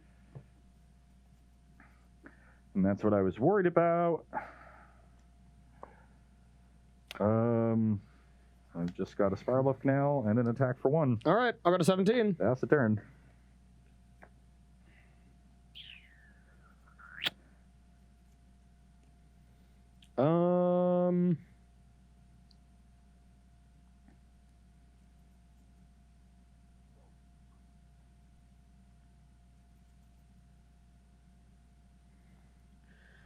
You have 1 million cards, right?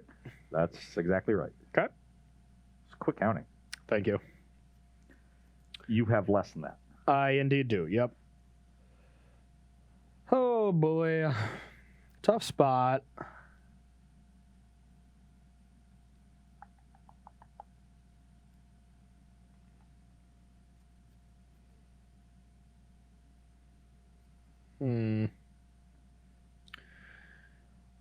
All right, I'm going to crock this. Go to 16. Yep. I think I can just get another basic.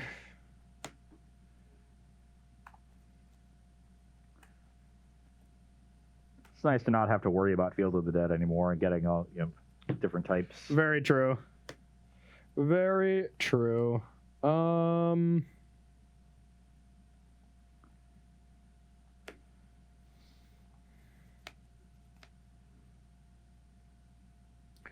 And then I'm just going to Gruul Turf, float a land, untap, and pass to you. Interesting. Okay. On your end step, I'll play Archmage's Charm to draw 2 cards. Okay. Counter on the dragon. Sure.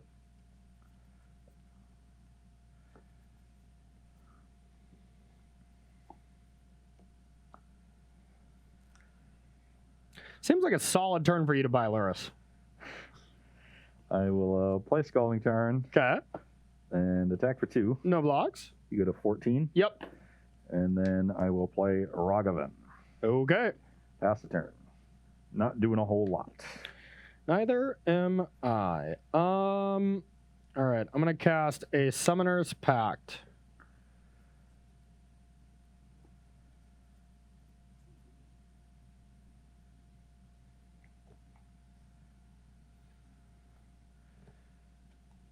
Three in hand. 3 in hand. You know one of them. Yeah, but what are the other 2? I can't tell you that. I mean, you can. I mean, I could, but You're allowed to do that. I'd lie to you anyways, so. Or that'd be the lie. See, it's like Dryad and Blood Moon. There's layers to this, but most of the time it's just lies on top of lies. So they're true lies.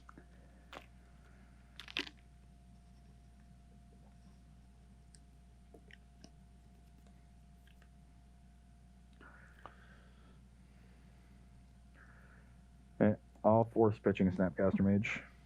Counter on the dragon. Okay. I will cast Summoner's Pact. I'm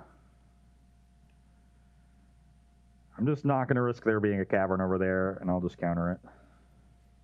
Okay. Counter on the dragon. I'll play this and cast Primeval. Just kidding. I'll pass to you. End step, I'll crack the Tarn. Brings me to 17. Okay. Now we can start setting up for this Luris. Getting a Hallowed Fountain. Yep. Yeah, that was nice. Had to expect you had at least 2 counter spells you could cast there, but I just can't wait forever.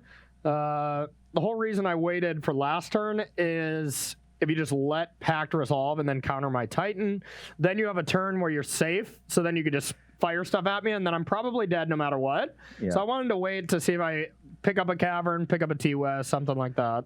Yeah, this was a good turn to go for it, because next turn I'd have 5 mana up. I'd be able to cast Counterspell plus Force. Yeah. You effectively got a Snapcaster Mage out of me. Yep. I'm going to play a turn and crack it and go to 14, getting the other Hallowed Fountain. Okay. Classic. I wasn't lying. And I'm just going to play a Sprite Dragon and attack you for 5. All right. Buy Luris. I'll take it. You're at 9. With the fact that Corey jammed these last couple turns means he's jamming from now on here on out, so there's no reason for me to like try to bluff a counterspell that I don't have. Done? Yep. It wasn't a great draw. I will play a castle. Go ahead. Not great. I would like to draw a non-creature spell. Really? That is not what I requested, deck. I will attack you for 5.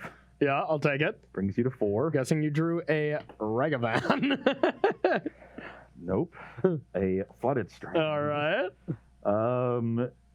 And I guess I'll play Luris. Okay. And pass the turn. Nice graveyard. I have 2 lands. I already had another. Oh, okay. Ooh, that would have been good. Yeah. Yeah, there you are, prime time. See, whenever I watch people play this deck, they just play Titans when they need them. They're on top of their deck. There's so many of them. But yeah, but that's because you only watch me. Yeah, that's true. That's true. All right. Well, at least I got one of these pre-boarded games. So we're going to take a short break, and we're going to be right back with sideboarding here between Amulet Titan and is it aggro? Jeskai Luris. Sure. Jeskai Luris, mid-range control. Don't go anywhere. We'll be right back with sideboarding here on Versus Live. All right, everybody. Welcome back to sideboarding here between Amulet Titan and Is It Aggro? It is. Okay. Is it? All right, from my end, I'm just going to be taking out Ghost Quarter, one of Azusa. I'm going to take out 2 Explorers and then 1 Harvest. I guess I can take out 4 cards and bring in 5. Yeah, you can if you want. Yeah, I guess because I kind of want the Harvest. That was the last one. So, sure. Yeah, JK with Canister's mathematically perfect sideboard here of 14 cards. You can bring in 5 and only take out 4. I'm going to bring in 2 Grazers because you're a Ragavan deck. Shutting down Ragavan seems awesome. Ramping is still good and, kind of replacing the Explorer effect with that. But Jukabog to shut down Delirium, mostly for Unholy Heat. Like, that seems awesome to me. And then also got to stop Luris. Also got to stop Luris. It's too good here. It took over. Cat control took over there at the end. I cast Luris and you conceded like 2 turns later. Exactly. Coincidence? I think not. And then I'm going to bring in the 1 Pact. Normally you can just like Teleria West for Cavern to avoid the counterspell thing, but with both of the cards you're bringing in, Cavern doesn't do anything against them. So, or doesn't do enough. Yeah. So having Pact to back up against those seems decent. And then you're just a deck with a lot of 1-drops and 2-drops. So EE is going to be excellent as well. Yeah. On my side, just upgrading the Lightning Bolts, which are weak in this matchup, to instead have better removal. Aether Gust is obviously great. And then Unholy Heat, a card that is now picking up, a lot and has been doing good work in a whole host of decks. Yeah. Here it's a red removal spell that costs 1 that can answer both Primeval Titan and Dryad of the Elysian Grove. So really, really strong addition here if we can get Delirium early. Yeah. Need to do a better job of drawing Bauble. Yeah, But yeah, I no plan on kidding. doing that in this game. You plan on doing it. Yeah, Unholy Heat just seems awesome. There's a lot of those effects that have been like Delirium or Threshold, whatever, at where it deals 5 damage.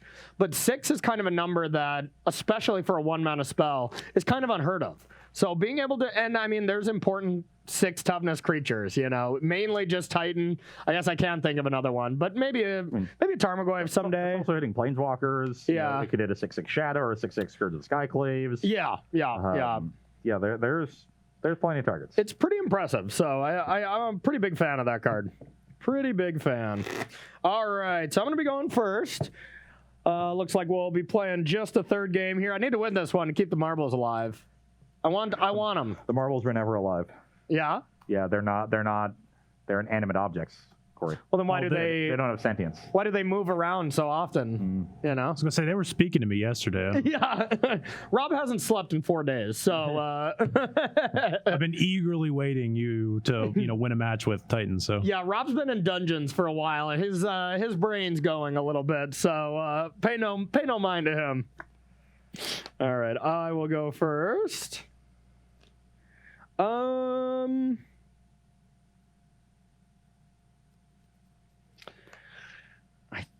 think I keep this.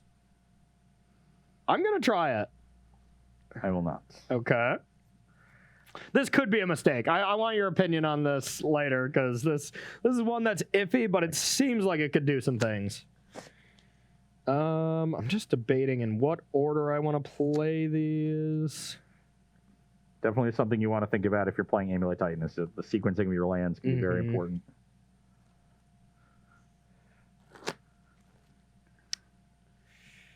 Okay. It stops being important if you draw Amulet.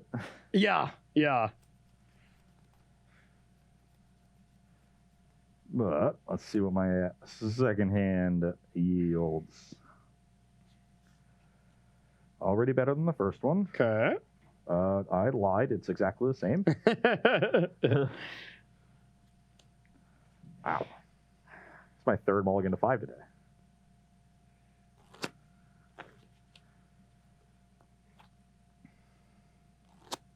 Okay. have you tried not mulliganing? We've mulliganed a lot to 5. Both of us. Yeah. I don't know.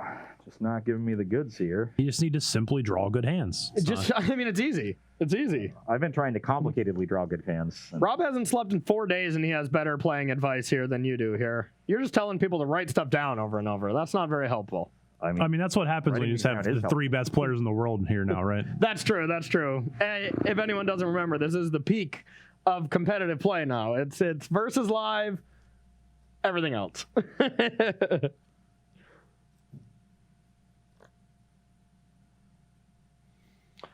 Four.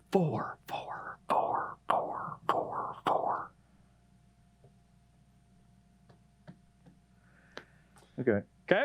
I got a forest and an amulet. Past you. I have a bauble. Oh, you broke it. I will bauble you. It's this.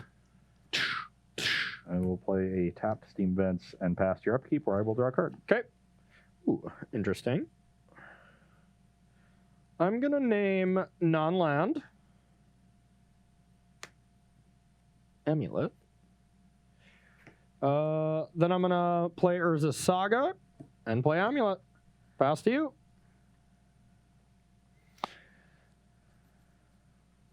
Not bad, huh?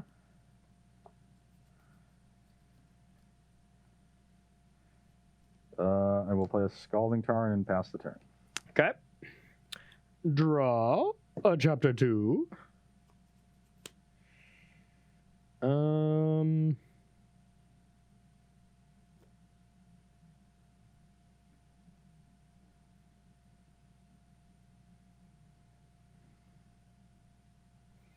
going to play a castle.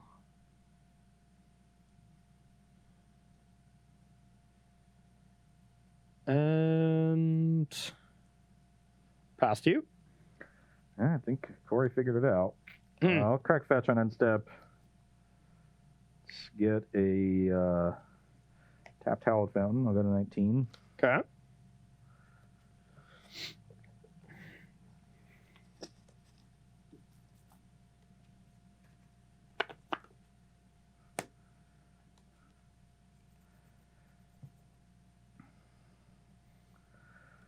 Now I've got a Spire Bluff Canal and a Dragon's Rage Channeler. Okay.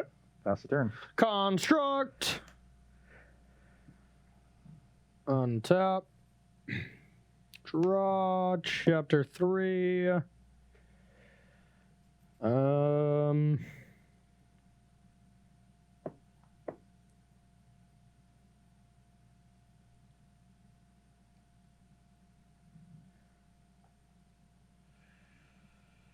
Okay, I think I am just going to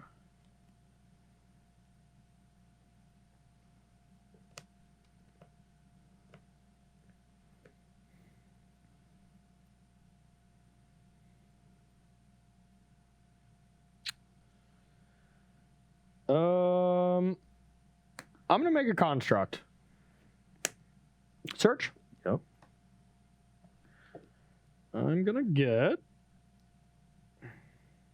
Do we want a map or third amulet? I think I want a map.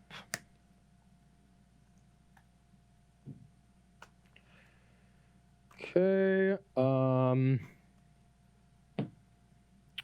Then I'm gonna go to combat. Attack for 5. I am at 14. Second main. Valakut. Trigger. 2 mana. Yep. I'll crack map. And I'm gonna get this, and I'll pass to you.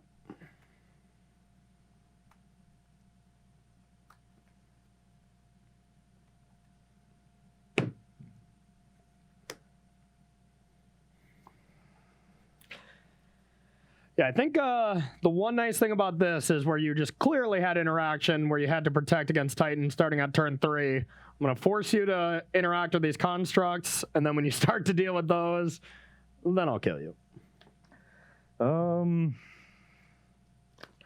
How can I win this game? I don't know.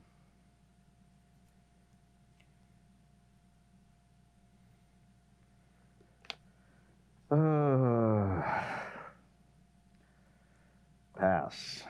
Okay, untap, draw.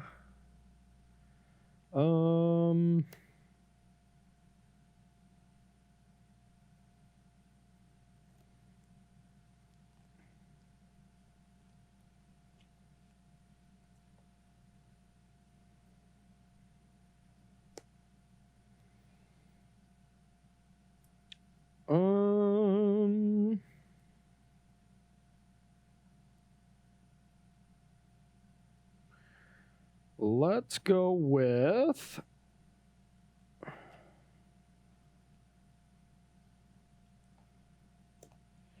Cavern, naming, let's go with Nymph. Okay.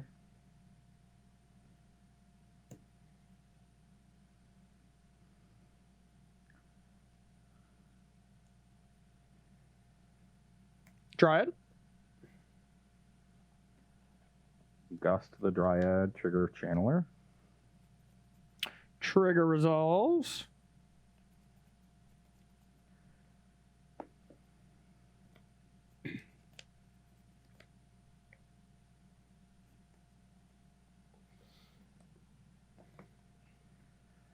Leave it on top. I will as well. Growth Chamber. How are you doing that? Untap. What? Oh, yeah, I don't way. have Dryad. That's right. Okay. Touche. Well, instead... You're already very far ahead. Corey. Yeah, I can't cheat in land? Okay, fair. I'll go to 6. And I'll cast Abundant Harvest. That's fine. I will name non-land. Put this back into my hand. Pass to you. Play a Bauble, Surveil. Okay. Put Serum Visions in the graveyard. Okay. Ooh, I should.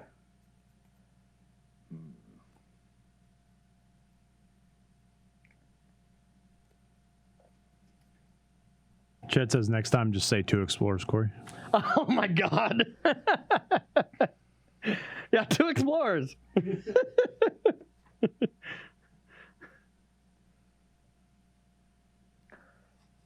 Bauble myself. Yeah, sorry. I had 2 explorers that last turn. Oh, God.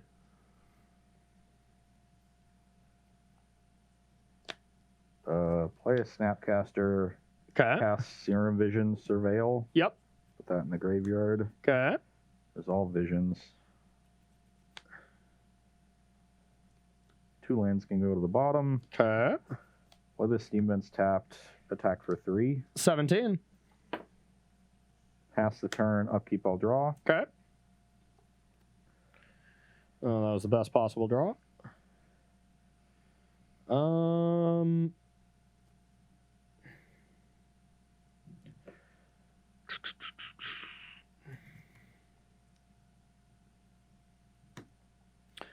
I will play Dryad.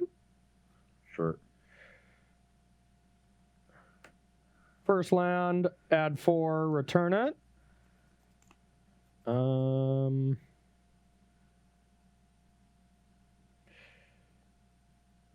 mean, you just can't have anything.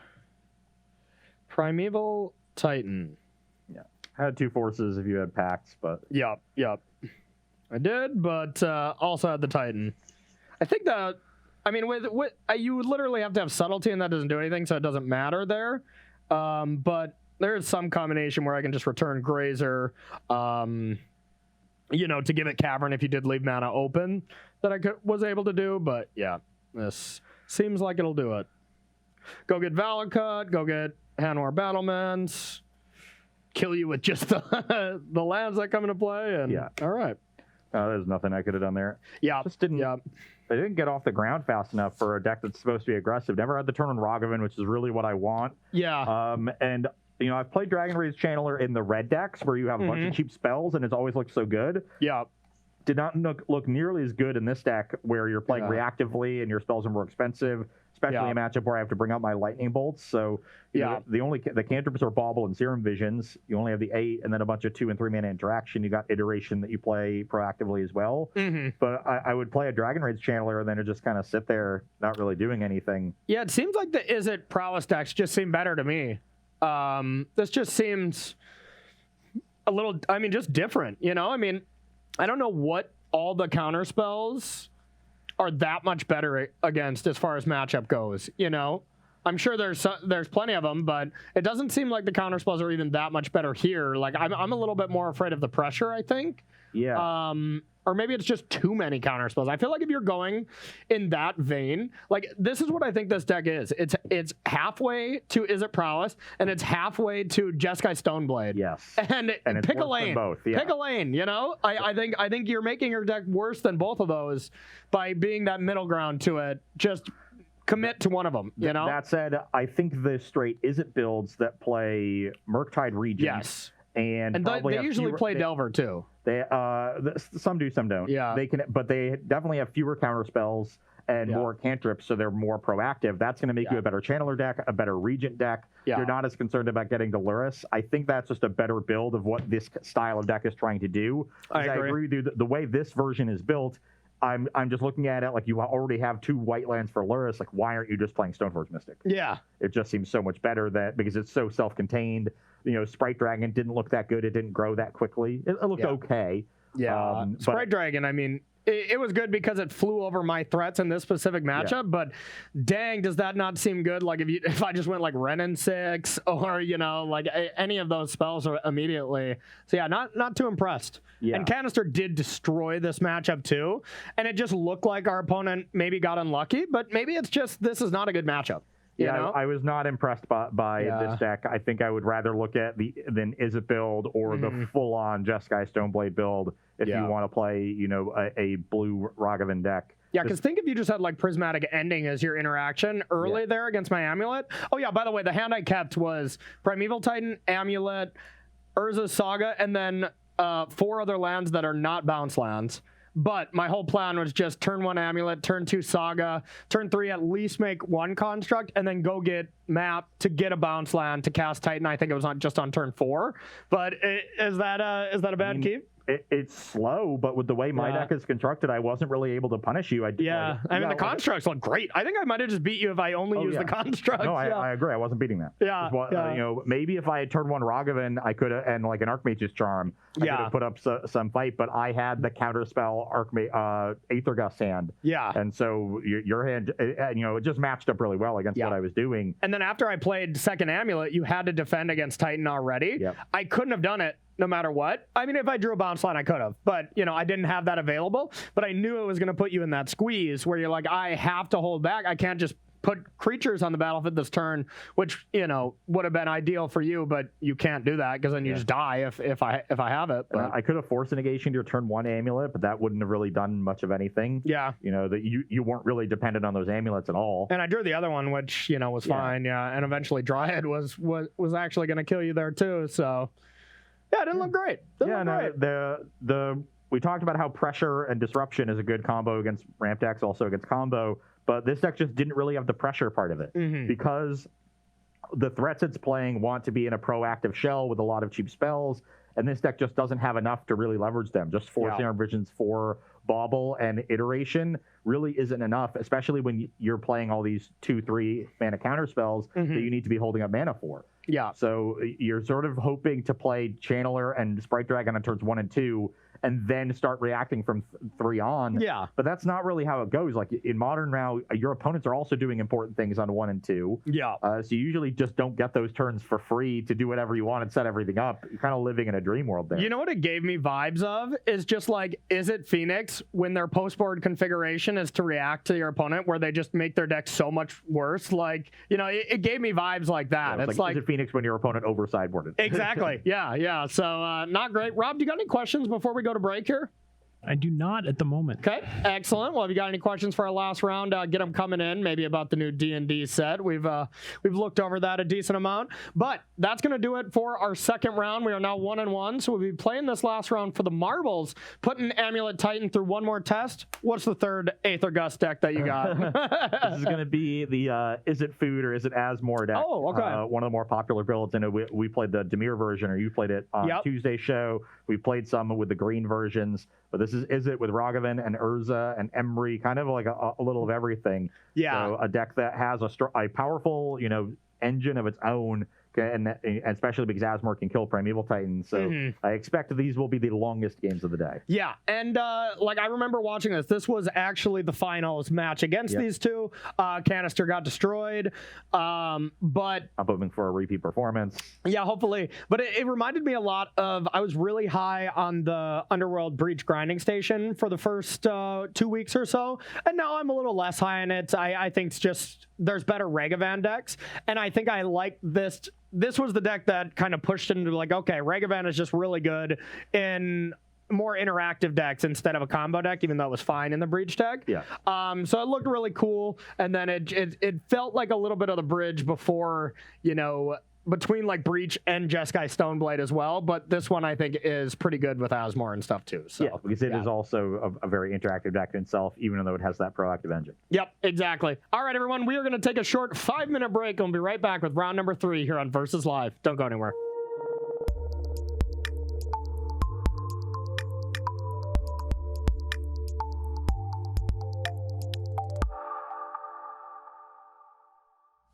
Welcome back to Versus Live. I'm Ross Merriam. And I'm Corey Ballmeister. We've got Rob in the booth. Say dungeons are underrated, Rob. Dungeons are underrated, Rob.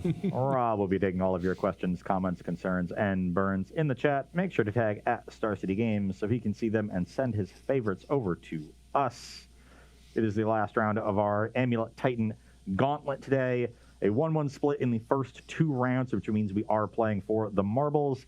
And I have brought the biggest gun in my arsenal. Really? Because that first one didn't feel good.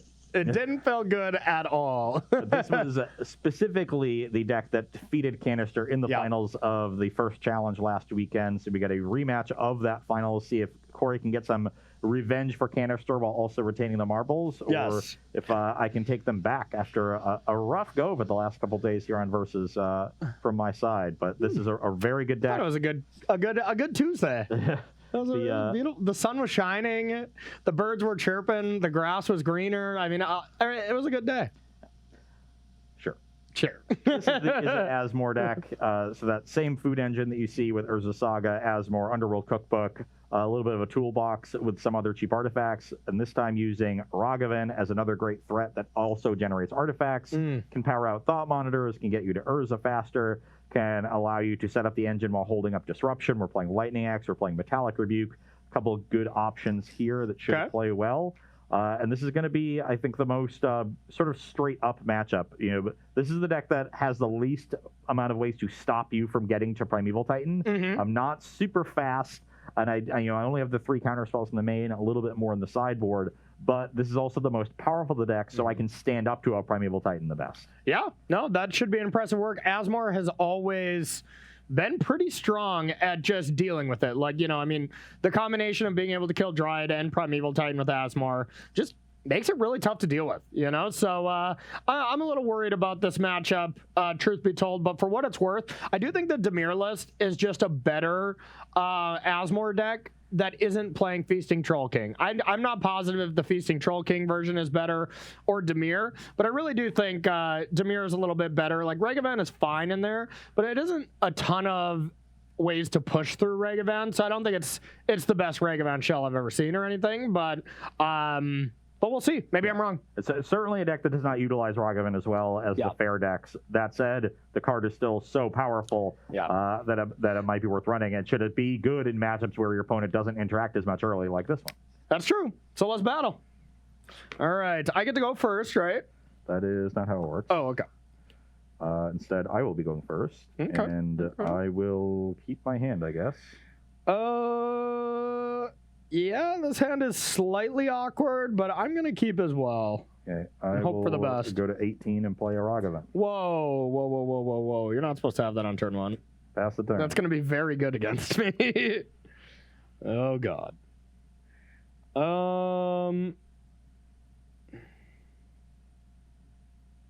See, that would have been a perfect time to top on our Boreal Grazer. I know. The one of... Don't have to top it because it's already in my hand. All right, I'm going to take probably 3 here. Yeah, let's take 3 and go with a Amulet. So you're at 17 for a breeding pool? Yep. Pass to you. Realistically, which one drop is better? I don't even know anymore.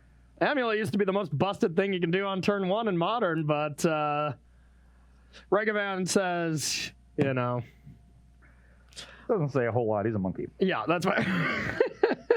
Attack for 2. All right. I'll go to 15. 15. Give me that. Give me that. Okay. I need a treasure. Wow. Can actually cast that if you want. I might. I'll cycle a Street Wraith. I'll go to 16. Okay. Well, I just drew another land to play with it. Didn't have another land. Classic. No, I had 1 land to cast it, but then that would be my entire turn. Sure. That makes sense. Yeah, I'm going to fetch to 15. Are you about to play Dryad in your Is It deck? Why not? Wow. Rude. My hand is not great. Okay. I'll admit that. Yeah, I'll play Dryad. Said you're at 16 or? 15. 15, okay. Yeah, 15 shock, fetch, and cycle. Okay. And then I'll play a Tarn, and I can tap it for whatever, and play a Cookbook. Okay. And I'll pass the turn. That was not a bad draw.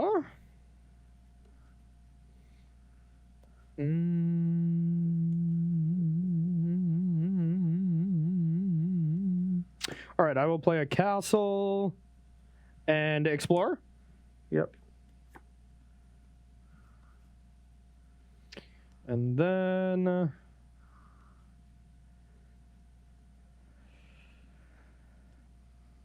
going to play a Valakut, untap, and play map. Okay. Pass to you. On your end step, I'll use Cookbook, discarding Daredevil. Okay. Well, on the bright side, it sounds like you do not at least have Asmore, which is pretty much lights out in this game. Okay, that's a good draw.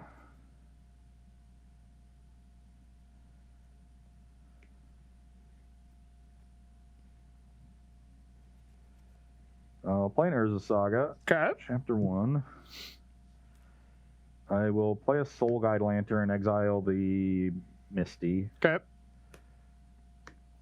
Sacrifice Lantern to draw a card. Okay. I've seen better.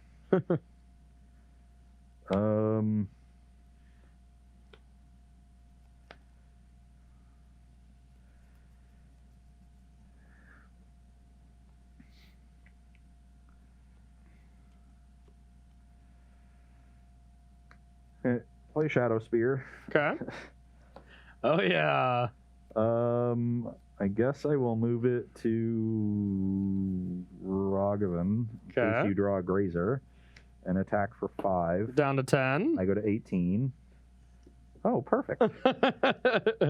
I'll sack Treasure for green, play Abundant Harvest for non-land. Okay. Oh God. Then I'll play a land for turn. Okay. And you can go. All right, I better do something this turn, huh? Well, kind of wishing that I hadn't played and equipped the Shadow Sphere, because then I'd have the Asmore in play and another cookbook, but I wanted to get my life total up a little bit higher in case a lot of shenanigans happen this turn. Yeah.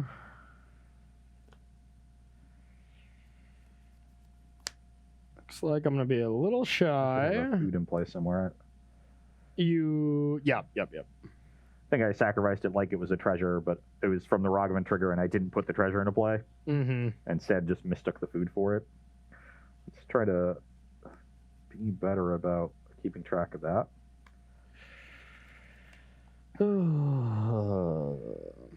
Some people in chat are forgetting that you played the Dryad, complaining about you playing 2 lands. I have a Dryad of the Elysian Grove. This is a very normal play pattern for my deck. Or it's just 2 explorers, you know? Yeah. Oh boy. I have played an extra land with it twice. I've had 2 explorers. I think I just have to try to get lucky here. No real other option. I'm going to cast an Azusa. Sure.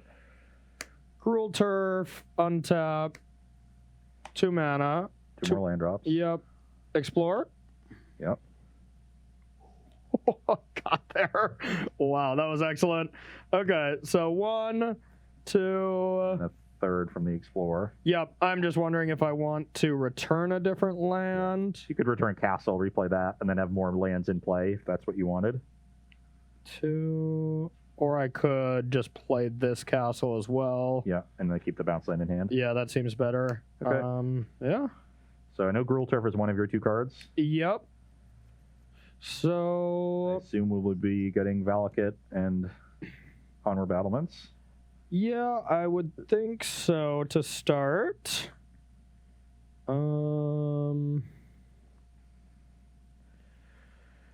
Battlements.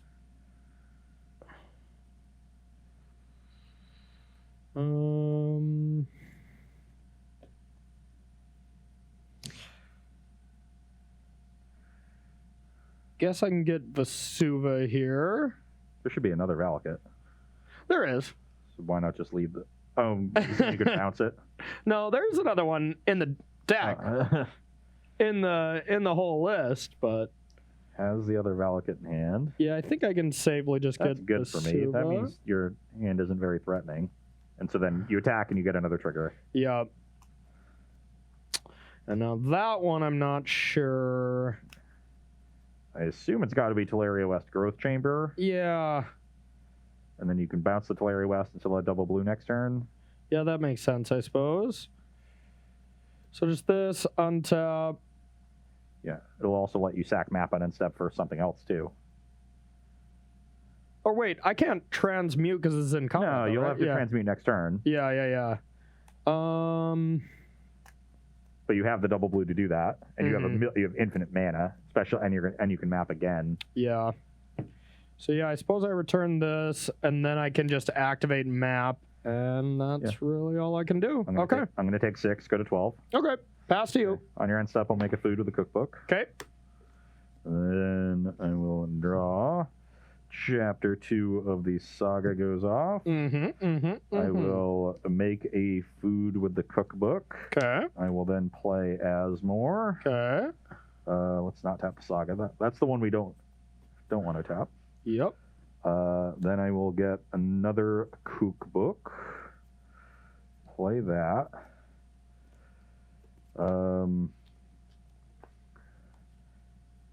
Then I will attack with Dryad and Ragavan. Ooh, I wonder if actually I'm supposed to get a fetch land instead of this. I guess I can get it with this. Yeah, never Why do you mind. want to get a fetch land? Never you mind. Never you mind. I'm attacking you with Dryad and Ragavan. Okay, I'll take it. So you take 5, go to 5. Yep. I gain 3, go to 15. Yep. And you got an amulet. Well, I can play that amulet. Okay.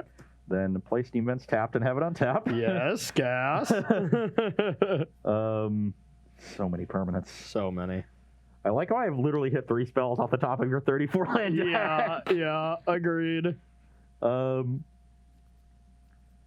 And I'm just going to make this last food now, so I have the 4 ready to go. Okay. And then even without these, if these go away, I have 1, 2, 3, 4, 5. And this will be a 6th artifact. So that's cool. I'll kill this Primeval Titan. It's dead. And I don't think I care about Azusa really at all. I care about Dryad and I care about more Titans, so I'm just going to pass the turn. Okay. Sack this.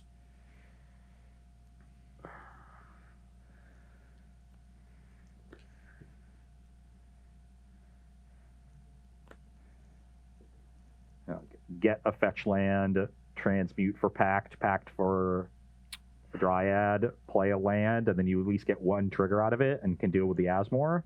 Yeah, I think I have a better line than that. Let's go. That still leaves you dead. Yeah, I have a better line than that. So let's get this. Untap. Draw. This is a Valakut right now, right? Yes. Yeah, okay. I will transmute. Yep. For Pact. Then I'll Pact. Yep. I get Dryad.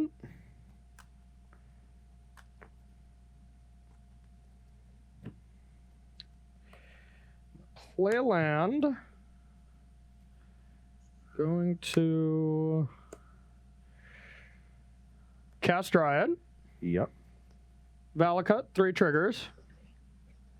So you're going to get 3 triggers out of this. Yep. So I can do I mean, I'm going to kill this in response. and then in response I do that, I get 3 more triggers. That's 6 triggers. But you won't get the first 3 because this will be dead. You're going to get 3 triggers. Oh, yeah, you're right. Oh, yeah, because that's going to die. All right. So crack your foothills. You go to 4. Get some land, and you have 3 bolts to spread around.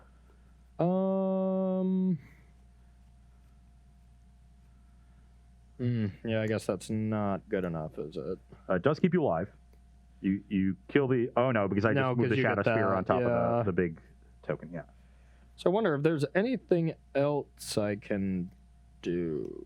If I get 2nd Dryad, or if I get 2nd Teleria West instead, would that have been better? No, because there's no way you're transmuting both of them. I can return this, play this, I can transmute both of them. Yeah. But then can you cast something relevant? I can just cast 2 Dryads. Yeah, I think I can do that. Shall I try that? See if I can do it? Yeah, let's... Okay. Do you know what you drew for turn?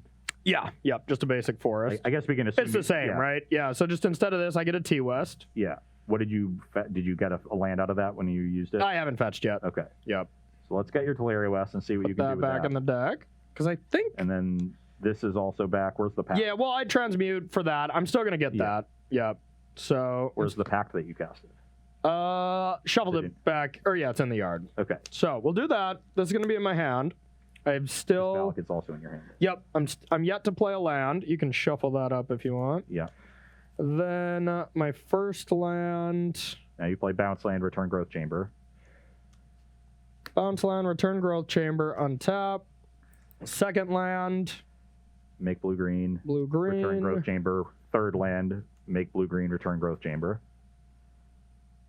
Or, what about this? If I just go second land, I play this. Now I have green-blue. You have green-blue, green-red. And then I can play Dryad. Green, blue, green, red. So I just leave a blue floating, I suppose. Yeah. I can play Dryad. And then I can go for Valakut. You'll have to go to kill this. Yep. And I can play... Does this count if I played this land then? Would I still get one more? No. So essentially, the game just looks at how many total land drops you have and how many you've played. That makes sense. It used to be that you would assign it and you would announce, I'm playing my additional land for this card. And then if it went away, you still got extra lands. Yeah. But they changed that rule like 10, 12 years ago. Okay, makes sense. So I can play one land here. So you've already played, you've made 2 land drops right now. Yep. So this would be land number 3. You're going to kill this in response. Yep. I kill this in response. The food's already gone. Now I'm going to use the blue mana I had floating. Transmute. No, that's how you have this blue. This was already tapped, right? No. I still have blue floating. I used 3. I had 4 mana. And now I just have 1 blue floating. So this was your first Flary West, right? Yeah. Then you played Gruul Turf as your first land. It untapped. You return this. It doesn't matter. I'll tap these 3. It doesn't matter. Use blue with the Dryad, you know, even if it was tapped. So then I can transmute. And then I get another Pact, another Dryad, and then I have 1 more land drop. So I can still only deal 9 damage. So it's the exact same. 3... Yeah, because the Dryad would give me 1 more land. I have 3 more triggers. I'll hit this. You make a construct, equip the Shadow Sphere, and I'm dead. Yeah, you still only get 3 triggers. Yeah, exactly. So it's the same. Okay, bummer. Just wanted to see if that other line was actually any better. And I think on top, you know, just you being able to kill 2 creatures was too much. If you could only kill 1 and you could only kill Primetime, I think I'd get you there pretty easily. But the fact that you could kill 2 just made it too insane. I did pretty well off of all of the Ragavan triggers. You had to have a sick Abundant Harvest. Yeah. Yeah. It was a very strong set of draws on my part. And there was a Saga later too. That's what I need to finish the game after you start controlling my battlefield. Yeah, that was impressive. Honestly, I felt like with your start, I mean, you had Ragavan going, which is awesome, but outside of that, I felt like my draw was just really good and solid and better than yours. But Asmore just sealed the game, you know? And it's insane, especially when you already have 1 cookbook. The fact that you're able to deal with 1 creature a turn, you know, with 2 cookbooks is disgusting. It is, it's the engine itself is so good. All right, game number 2. Rob, you got any questions at all while we shuffle up? Yeah, what do you think about Ancient Stirrings versus Abundant Harvest in these Amulet decks? Well, Ancient Stirrings really only got land or Amulet, right? Yeah, you used to have like the EE in the main. Yeah, I think Abundant Harvest is just one of the best, if not the best, cantrip for this deck. Because, I mean, there's plenty of times when you want to hit a land, plenty of times when you want to hit a non-land, and just for sure having that, I think is better. But I could be wrong. What do you think? No, I agree. So much of the deck's game is finding Dryad and Titan, so having a cantrip that actually finds those cards while still also being a land when you need it, those are the most important things. I know it's called Amulet Titan, but Amulet is, you know, probably the most overrated card in the deck, to be honest. So it's Dryad. Yeah, I would much rather, you know, be able to find the key threats than, you know, more consistently find Amulet. It's Amulet of the Elysian Grove now instead of Amulet Titan. All right, I'll be going first. It's called Amulet Titan, but it's the second word that's the more important one. 5-color Dryad Titan mid-range control combo aggro. Yeah, exactly. Yeah. Rob, get some sleep, bud. I'm playing Grixis Artifact Graveyard Shenanigans. Yeah, every deck, that's what it's going to be in, you know, in like 2023. I'm going to keep. It's okay. I will keep as well. I got a breeding pool. I'll pass to you. I have Spireball Canal Ragavan. You would. I would. You're right. You would. Okay. I have an Explorer. Yep.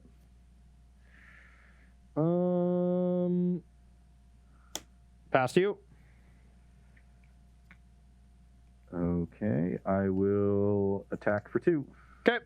You're at 18. 18. Cast it! Cast it! Cast it! I'll just put that in the graveyard, ready for you to cast. Wait a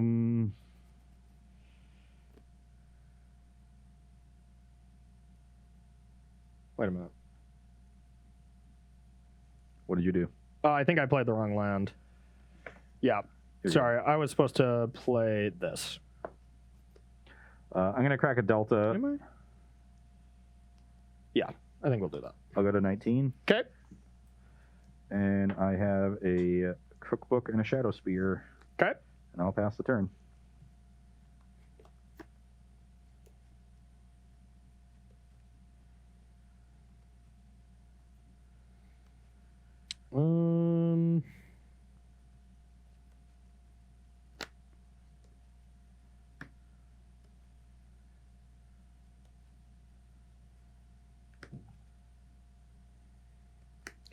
I'm going to go with a Explorer. Yep. Yep, that's a tilt. That's a tilt. Screwed that one up. First land drop.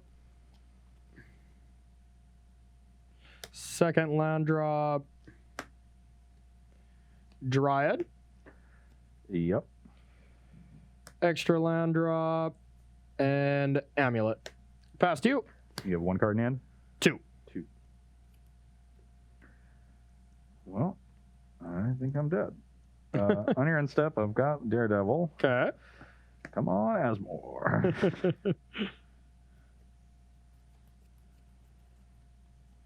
That was not Asmore. Hooray! Don't worry, you got Abundant Harvest right here. You'll find it. There's the Saga. Okay.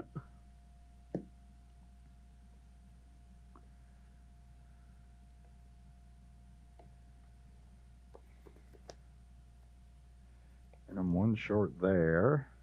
Excellent. Excellent. I guess I'll make another food. Okay. Sack this treasure playing Urza. Okay. Construct. And then I can move the Shadow Spear somewhere. I've got 1, 2, 3, 4, 5. So I can only make the construct a 6/6, which is still dead to 2 things. Yep. 2 triggers. Of the Valakut that is coming down next turn. Yeah, it just seems like I was a little bit short this game. Didn't have the Asmore. And I was on the draw. Who'd have thunk it? Yep. And I screwed up where I didn't have Amulet, but I did not play in a way where if I top deck Amulet, I could have Titaned you last turn, and I didn't do that. That's tapped. Yeah. So I screwed that up, but... I'll pass the turn. Okay. I have a pact. Guessing that resolves? Fortification. I will play Prime Time. I will get Valakut and Battlement. Yeah, I'm just dead. Yeah, I think you're just dead. You get Vesuva, Valakut, and 18 me plus 6, you 24 me. Not a big, no big deal or anything. Yeah. So just had 2 more lands. But I had Azusa, and I didn't have the Amulet, so I played the Growth Chamber and, left it. So I was like, the Growth Chamber doesn't matter as my only bounce land too much without Amulet. Then drew it, could have Titaned last turn. Yeah. So, smart move, Corey. That's now you're starting to see the really explosive draws from that deck. Yeah. And in my case, I kept up, reasonable hand with the turn 1 Ragavan. I was going into Urza. I had both Daredevil and Cookbook, but that was my hand, and I think literally this was my opening hand. Yeah. And I drew. And you never want to draw that. Yeah, it's one of the worst cards in the deck. And so I just drew 3 lands in my 3 draw steps and never had any interaction, and you had an explosive hand. That'll do it. I think if I get one more turn, I get to probably look at a bunch more cards to try to find something. Yeah, and I mean, if you had Asmore there, I don't win. So it's that close to being a difference. I drew my best card, you didn't draw your best card, and that's what happened. So close game. Now we are split 1-1, so we're going to be playing our final game. More than likely, we only got time for one more. But first, we're going to head to the sideboard and see how many Aether Gust Ross has in this match. So don't go anywhere. We'll be right back with sideboarding.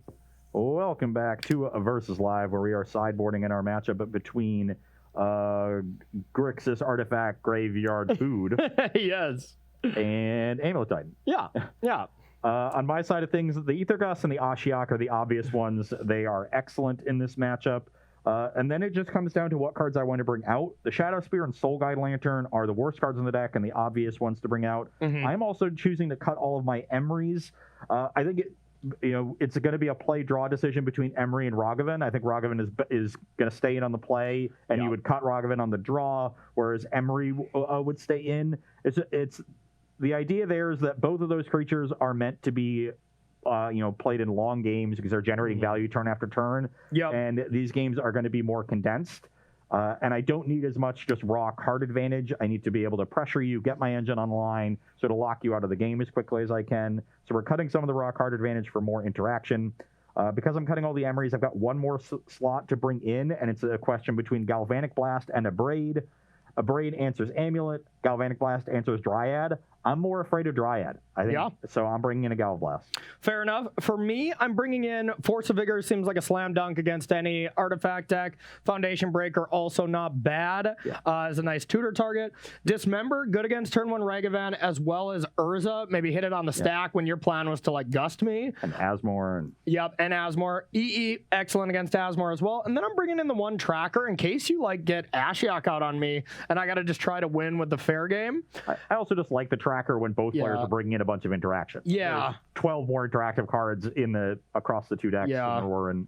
And then I'm taking out the Ghost Quarter. I don't think the Ghost Quarter is very good. Also taking out both Azuzas. I've been leaving in one in case I want to, but I don't think this match is going to be about speed anymore. So I'm okay getting rid of those. Same with the Explorers. There's also some tension where I really want Grazers for Ragavan. And if you were, I think, Jeskai Stoneblade, maybe I want more of those, but you have a much better plan than just Ragavan. Ragavan's really good on turn 1, but I got to be prepared for everything else. So I'm sacrificing Grazers altogether and hoping for the best. Yeah, definitely a tough sideboarding match for both of us. Yeah. There's just a lot of different variables to take into account because these decks are really flexible, and it's part of what makes them successful. They're difficult to sideboard against because there's so many things you have to keep in mind. While also not diluting your own deck. And then, that's what I've been kind of screaming from the rooftops even before Modern Horizons 2. Decks these days need to have modern decks need to have more, and honestly, even standard decks these days. Just Magic. You need to have decks that are really not just one-sided anymore. These all-in aggressive decks, there used to be a time when Mono Red, week 1 in standard, would win all the time because that just fluid strategy is very good. Now, Mono Red week 1 has just been not doing good. Maybe that's a product of, X, Y, and Z. But I really think decks just have to be a lot more dynamic. Love struck a beast. Exactly. Yeah, that's what I meant. X as in Forest, Y as in Heart's Desire, and Z as in Love Struck Beast. Bringing back the XYZ affair. Yes, exactly. So, decks just have to be good. They have to be multifaceted these days. Just for one main reason, tough to sideboard against. That's a big thing. And just having more options in case your option A is taken away. You might Ashiok me. That takes away my plan A, but now I got Urza Saga for constructs. I can Dryad it. I can do all this kind of stuff. You can do a lot of things. How's your hand? I think it's a keep. It's not great. Yeah, I think mine's a keep as well. Yeah, lead on Canal Ragavan. Ooh. Okay. Ooh. I will go to 22. And I'll play an Amulet. Pass to you. Okay, I will attack you for 2. Okay, 20. Get a treasure. Haha, you bricked for the first time. Play a Canal. Play a Drum. Okay. And pass the turn. Okay. I will.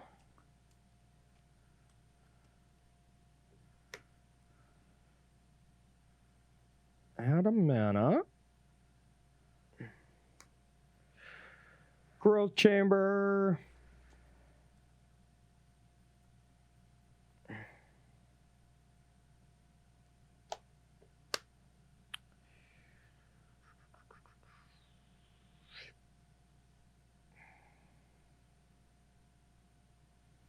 Okay, so 1 mana.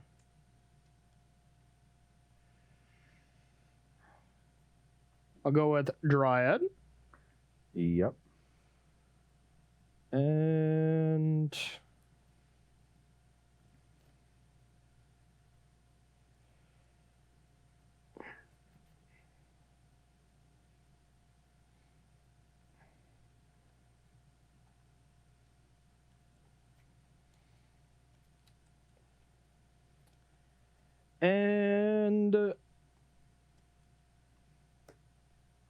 I'm just going to gain 2 life. 22.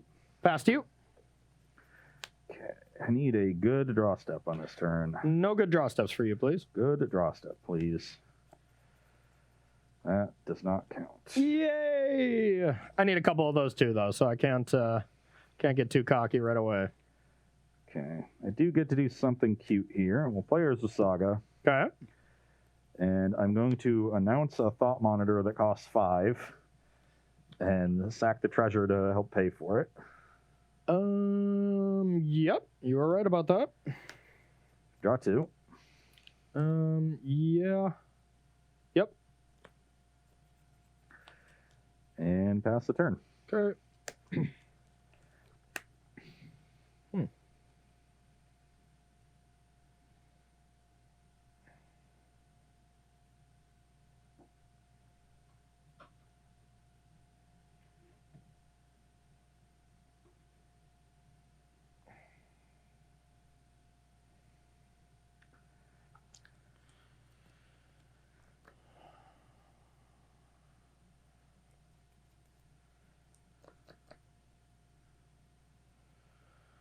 Okay. I'm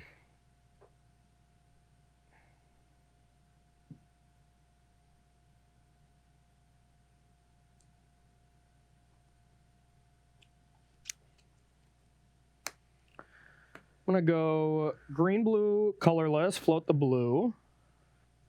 Sure you want to make colorless when you could make anything? Oh, yeah. Touche. Touche. Okay. Green, blue, red. Yeah. EE for 3. Oh, boy. Then play a bounce land, make 2 mana, return the bounce land, sack the EE, and pass the turn. All right. I am going to go with an Explorer. Sure.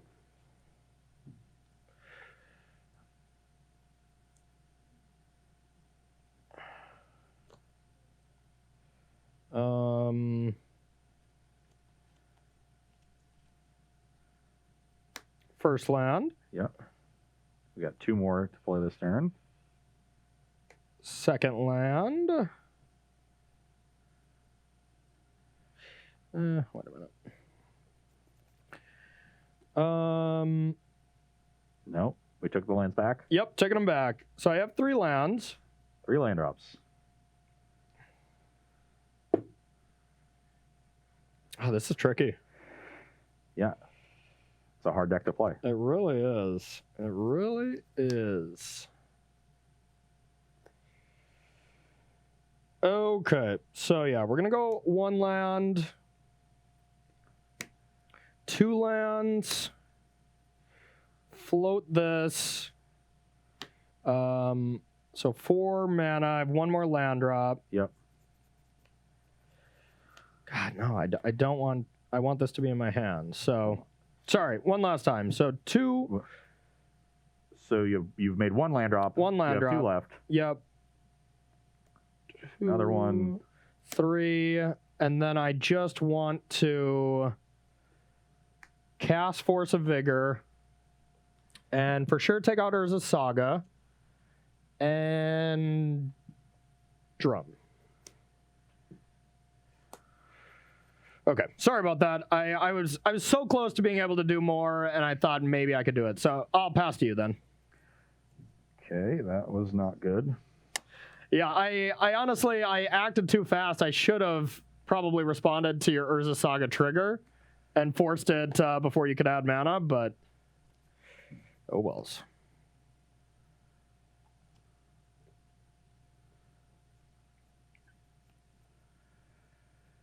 You have 2 cards in hand? 2 cards.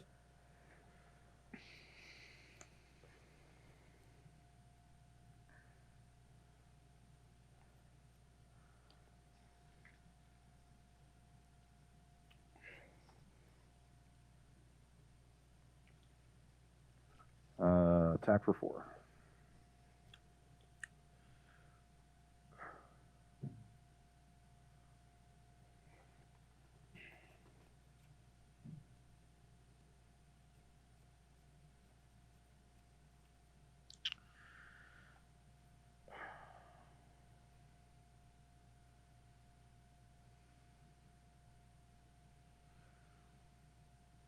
All right, I'll block. Take 2. Yep. You're at 20. 18. Oh yeah, because we took a bunch of things back. Yep. So I got 18, and I'm still at 20. Yep. Yeah, I'll play Mountain and God Bless the Dryad. Yep. Pass the turn.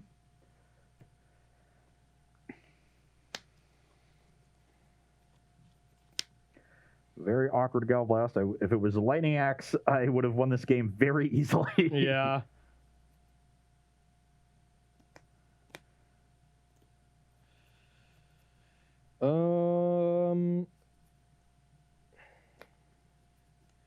Yeah, maybe losing Dryad here was a big mistake, with depending on what you have.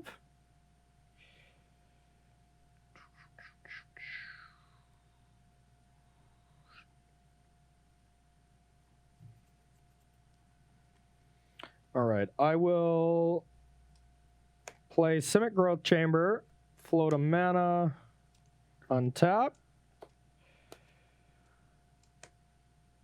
5 mana total. 2 green floating, transmute. Yep. Transmute. Yep.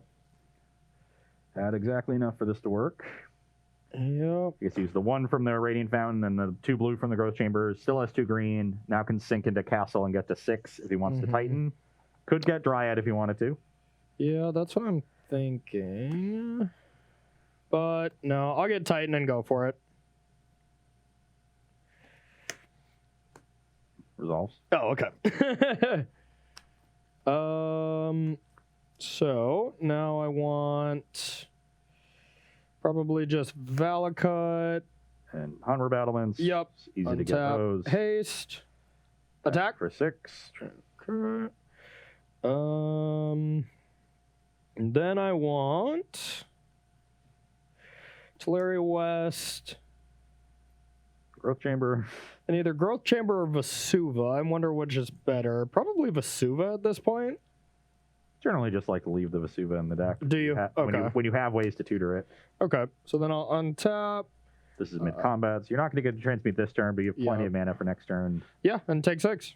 I am at 14. Okay, and I'll pass to you.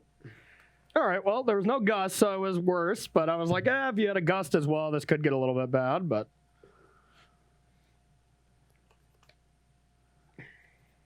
Prime time.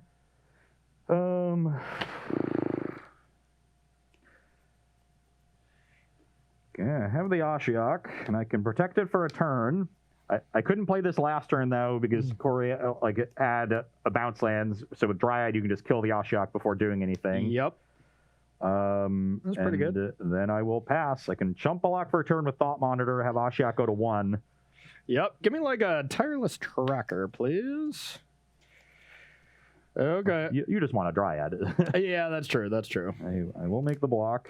Okay. Ashiok to 1. I have a map. Not the best draw. And then I'll gain 2 life. Go to 20. Yep. Pass to you. Please. Please. What do you need? Oh my god. Please. No.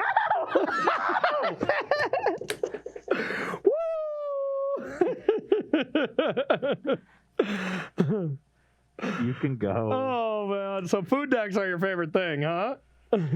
I'll attack Ashiok. Oh, that's so good. We know it didn't matter. Yeah. Game. Remember the days when that was just over? Yeah. You know, like, holy cow, those are frustrating days. All right. Talk about frustrating days. Oh, wait, wasn't the pack the turn before? Yeah. Yeah, it was the turn before. But I didn't do anything with my mana. Okay, so now I will crack this. I will get Cavern. Then I'll transmute. Floating 2 green. Yep. For Pact. And I probably just Dryad here, huh? I think so. Yeah. And I'll go with Dryad. Play Cavern. On Nymph. You have 2 green already. Yep. Play this. 1 land. First land drop. Well, it's your second land drop. Is it? So you play Cavern. Oh, yeah. So second land drop. Just return the bounce land. Take 6. You probably want a blue one in your hand. One. Yeah. I'm at 8. All right. And I'll pass to you. And I'm not even sure if Cookbook does it, but Yeah. Bauble certainly doesn't. There we go. That might have done There you go. Yeah. because I lightning axe this. Well, you do get to do it Oh yeah. during my turn, but Yeah, but you just have another. No, because you're out of Teleria West. oh yeah. Oh crap! This might do it. Okay. But I have to do it on your turn, so I'm not going to get to Asmo. Yeah. Yeah. You definitely won't. But regardless, I will do this on your upkeep. Okay. Discarding Daredevil. Okay. A draw. You get to attack me to 2. Yeah, attack, 2 lands. search. I'll get a couple Urza Sagas, probably. Yeah, that sounds about right. Yeah, get a couple Urza Sagas, put those both on chapter 1, and I'll pass to you. 4th Asmore. Yes, please. This one, I drew a pretty good one to stop that plan as well, but yeah. All right. Well, after the absolute beating round 1, coming back to maintain the marbles, not bad. But honestly, it was just a product of your first match. You were able to put pressure on me while disrupting. The second two, excluding this game you drew terribly. If you had one street, right? I still had loads of mana around, okay? Yeah. Loads Look, of mana. it's the principle of the thing. All right. If that Galblast is one of my 2 lightning axes instead, that game is easy. Just because Ragavan gets to keep connecting. Is that what you're saying, right? Well, no, I also would have discarded a card and played Nazmord. Oh, yeah. Or if you just had Street killed Raid. your Dryad, I would have done everything. Okay, Lightning Axe. Yeah, that would have served a lot of purposes. I happened to draw the 1 Galblast instead of the lightning axe, and it literally changed the entire game. It went from me doing nothing, it would have been you doing nothing instead. Yeah. I would have just had all of it. Have you considered drawing the axe instead of the blast? But honestly, outside of that game where you just drew, you were one step away from destroying me. I mean, you just didn't have enough pressure. Yeah, and I'm trying to remember exactly what my opening hand was. It probably wasn't 3 Osmores. No, it was two canals, Drum, Ragavan, Thought Monitor, Asmore, and Galblast. Yeah.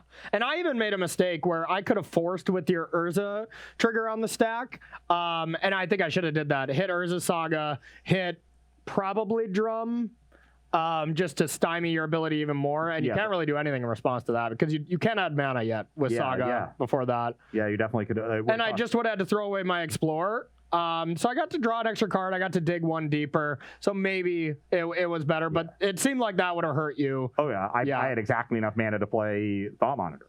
Yeah, but I just had a brain fart, and you were already were doing your thing. So I'm like, all right, well, whatever. I don't want to go takesies backsies on that one. So yeah, instead did it 7 times on the next turn. Yes, correct. But it would have been sweet if you went to Galblast Dryad with Metalcraft and be like, hold. I mean, if I had one more artifact at any point, I was going to do that. I just only had because I had to use the treasure to play the Thought Monitor. I was an artifact short, and you would have blown me out even more. Yeah, so really just needed that Gal Blast to be a lightning axe, and that game would have been over. You know, we saw what Asmore did when it hit the battlefield. That's the game you won, and you won pretty easily. Yeah. And that was my best draw, I think, too. But that just shows how good Asmore is. That 6 damage compared to like 5 that other cards deal is a huge deal in these matchups. So it's pretty awesome. I'm thinking, so if it's Lightning Axe, because all I did was drum Saga on turn 2, right? Oh, and then Thought Monitor. I Saga on 3. So I just had second Spiral Bluff Canal, drum go, right? It was a weak turn 2. Yeah. And I made a treasure. And then you played your Dryad, played a land. Mm-hmm. If I had Lightning Axe in hand instead of Gal Blast, the following turn I go discard Daredevil, Lightning Axe your thing. Yeah. Attack with Ragavan, get another treasure. Yeah. Play Asmore. Get a cookbook. Play a cookbook. Get back Daredevil this entire time. And I probably can still play Thought Monitor at that point because I've just made a million artifacts. Almost assuredly, yeah. And I mean that is the explosive draws that you get with it. But yeah, you just did not. You didn't have all the pieces come together. You had too many of one piece, but. Yeah, and then I was set up to have the Saga just find the cookbook and do everything, but you had the Force of Vigor to break that up. So you're just you found a sideboard card. Mine came a little too late, and the Ashiok was just a turn too late.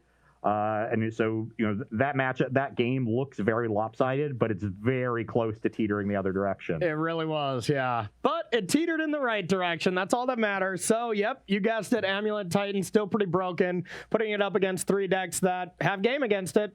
And not to say that Amulet is the best deck, because I think there are plenty of decks that compete with it on a fair margin. And just look at match 1. You obliterated me. It was not even close.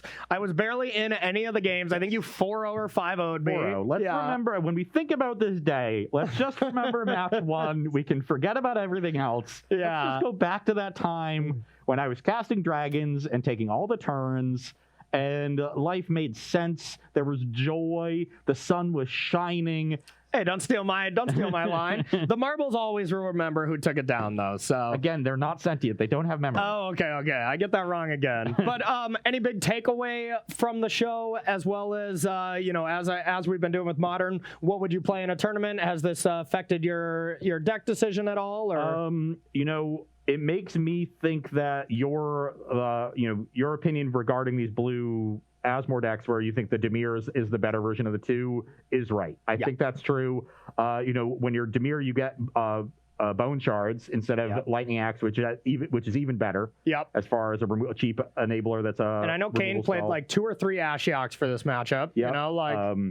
You can still get them in this deck, but still, I don't think Ragavan is great in this deck. When it gets going, it looks cool, but it's very easy to blank, and you just don't have a lot of ways to remove their stuff. Totally. Unless you get Asmore down, and if you get Asmore down, then who cares that you have Ragavan going too? Yeah. Like Asmore is an engine in and of itself. It is not that single removal spell that you use to support Ragavan. Mm-hmm. So this is very much a fair card. I think the Dimir version is better. Me too. Even when I was connecting with this card, it was important in game 1, but there are so many matchups where it's not going to be good. There are games where you're going to have the Arboreal Grazer, or games where like this one where you were just on the play with a turn 2, 2/4. Yeah. Turn 2 Dryad, which is not that hard for your deck to produce. And there's plenty of other decks that you connect Ragavan, and it's like, okay, I hit Stoneforge, or I hit Metallic Rebuke. Like there's a lot of cards that just you don't get to cast off of it. You play against like a mirror match or something, a bobble deck, Ragavan looks so much better. You play against Prowess where you get to bolt something, whatever.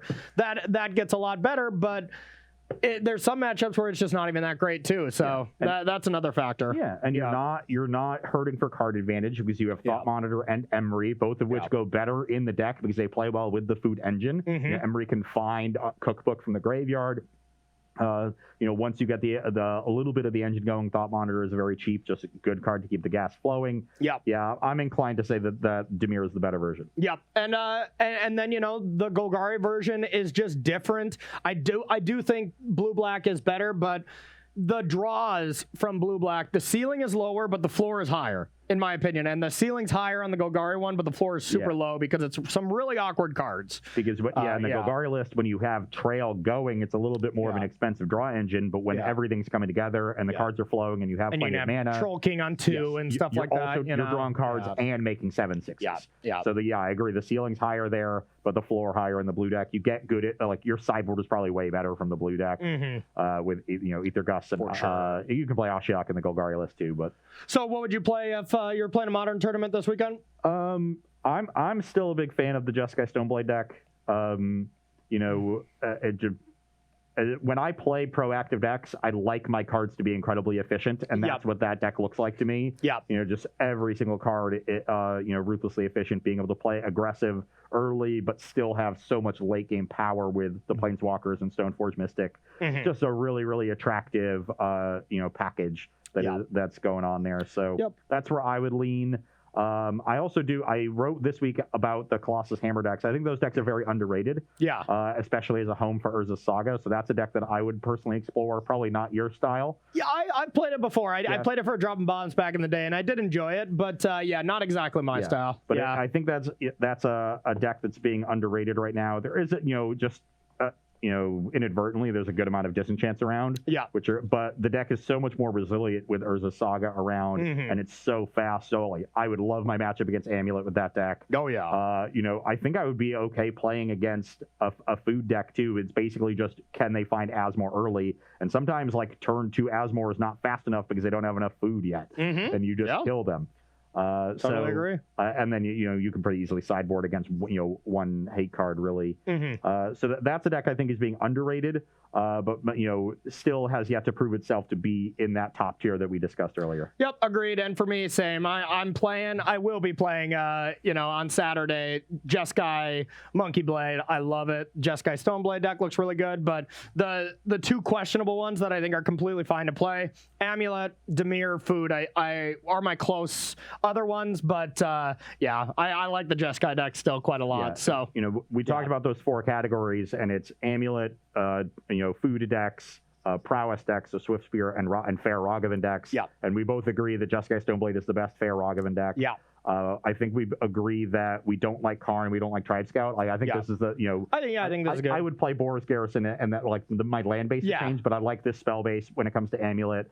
Is it Prowess still just the best Prowess deck with Dragon's Rage Channeler, no Sprite Dragon? Yeah. Channeler is great in that deck. Yeah. And then Dimir Food probably. And then Dimir Food, the best food deck. So I think, if you picked any of those 4 decks, you're going to be in good shape. Yeah. And, my pick for an underrated tier 2 deck is Hammer. Cool. Well, I like it. Well, thanks everybody so much for watching this Amulet Titan Gauntlet show. Always fun to bring what we think is in the category in the running for one of the best decks and actually put it to the test. So that really kind of did it for our Modern. Who knows? We might have one next week. We haven't planned everything for sure, but we got a new set coming out and some previews are beginning for that. So you best believe we're going to be starting to dive into, venture into Standard a little bit and check out some of this new Dungeons and Dragons preview cards that are going to be coming out here shortly. So that's our plan for next week. But let's thank some subs. We're going to thank some sponsors, and we're going to head out of here. All right, one new sub today, Smashtastic 86 for 14 months. Thank you to them and all of our other subs. Yes, and if you would like to support Star City Games in another way, you can join SCG Premium. $7.99 a month will get you access to exclusive content from our fantastic staff of content creators,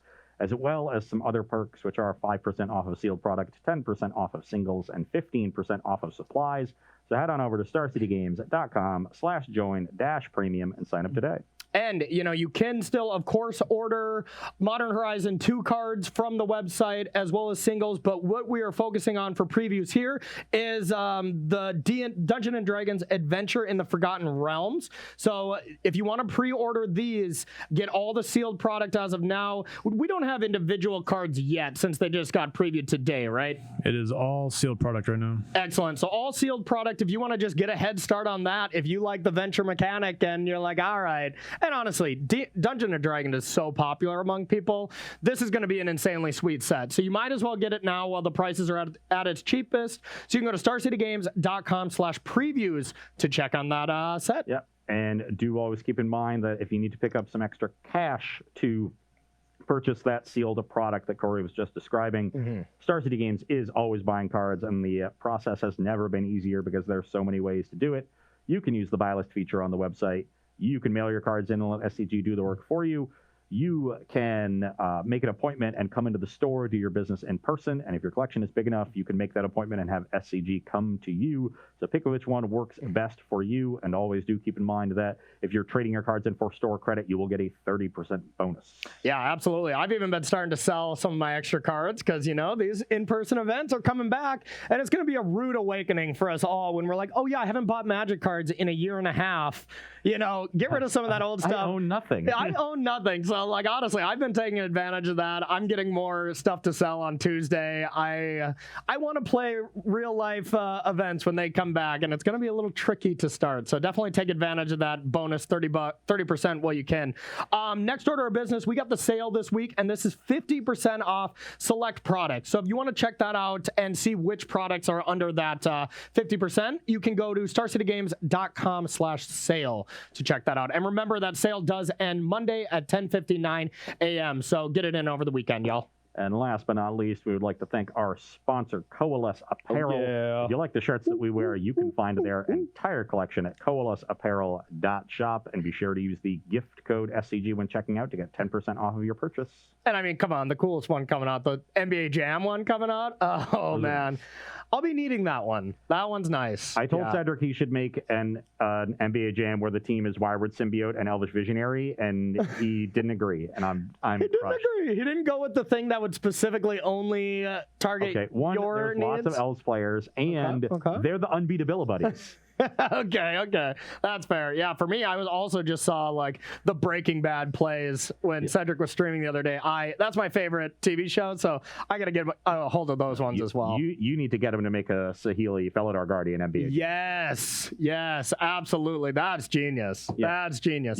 They should never fight against each other, though. They should be working together. Yeah, it's the buddies. People, yeah. People on the team. Oh, God. And just the stats would be unbelievable. Yeah. Speed.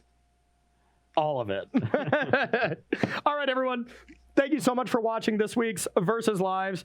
For some reason, these shows were just so good. Like, both of them were just excellent. Wouldn't you agree? No. Oh, he wouldn't. Okay, that's because the Marvel stayed over here for like the first time ever. So hopefully next week when we start to dive in to Adventures in the Forgotten Realms that they can stay on my side as well. So going to be a lot of fun. We're going to do a lot of brewing next week to get ready for it. And hopefully we'll see you there Tuesday at 1 p.m. Eastern time. So for Ross Merriam, I'm Corey Baumeister. We'll see you then.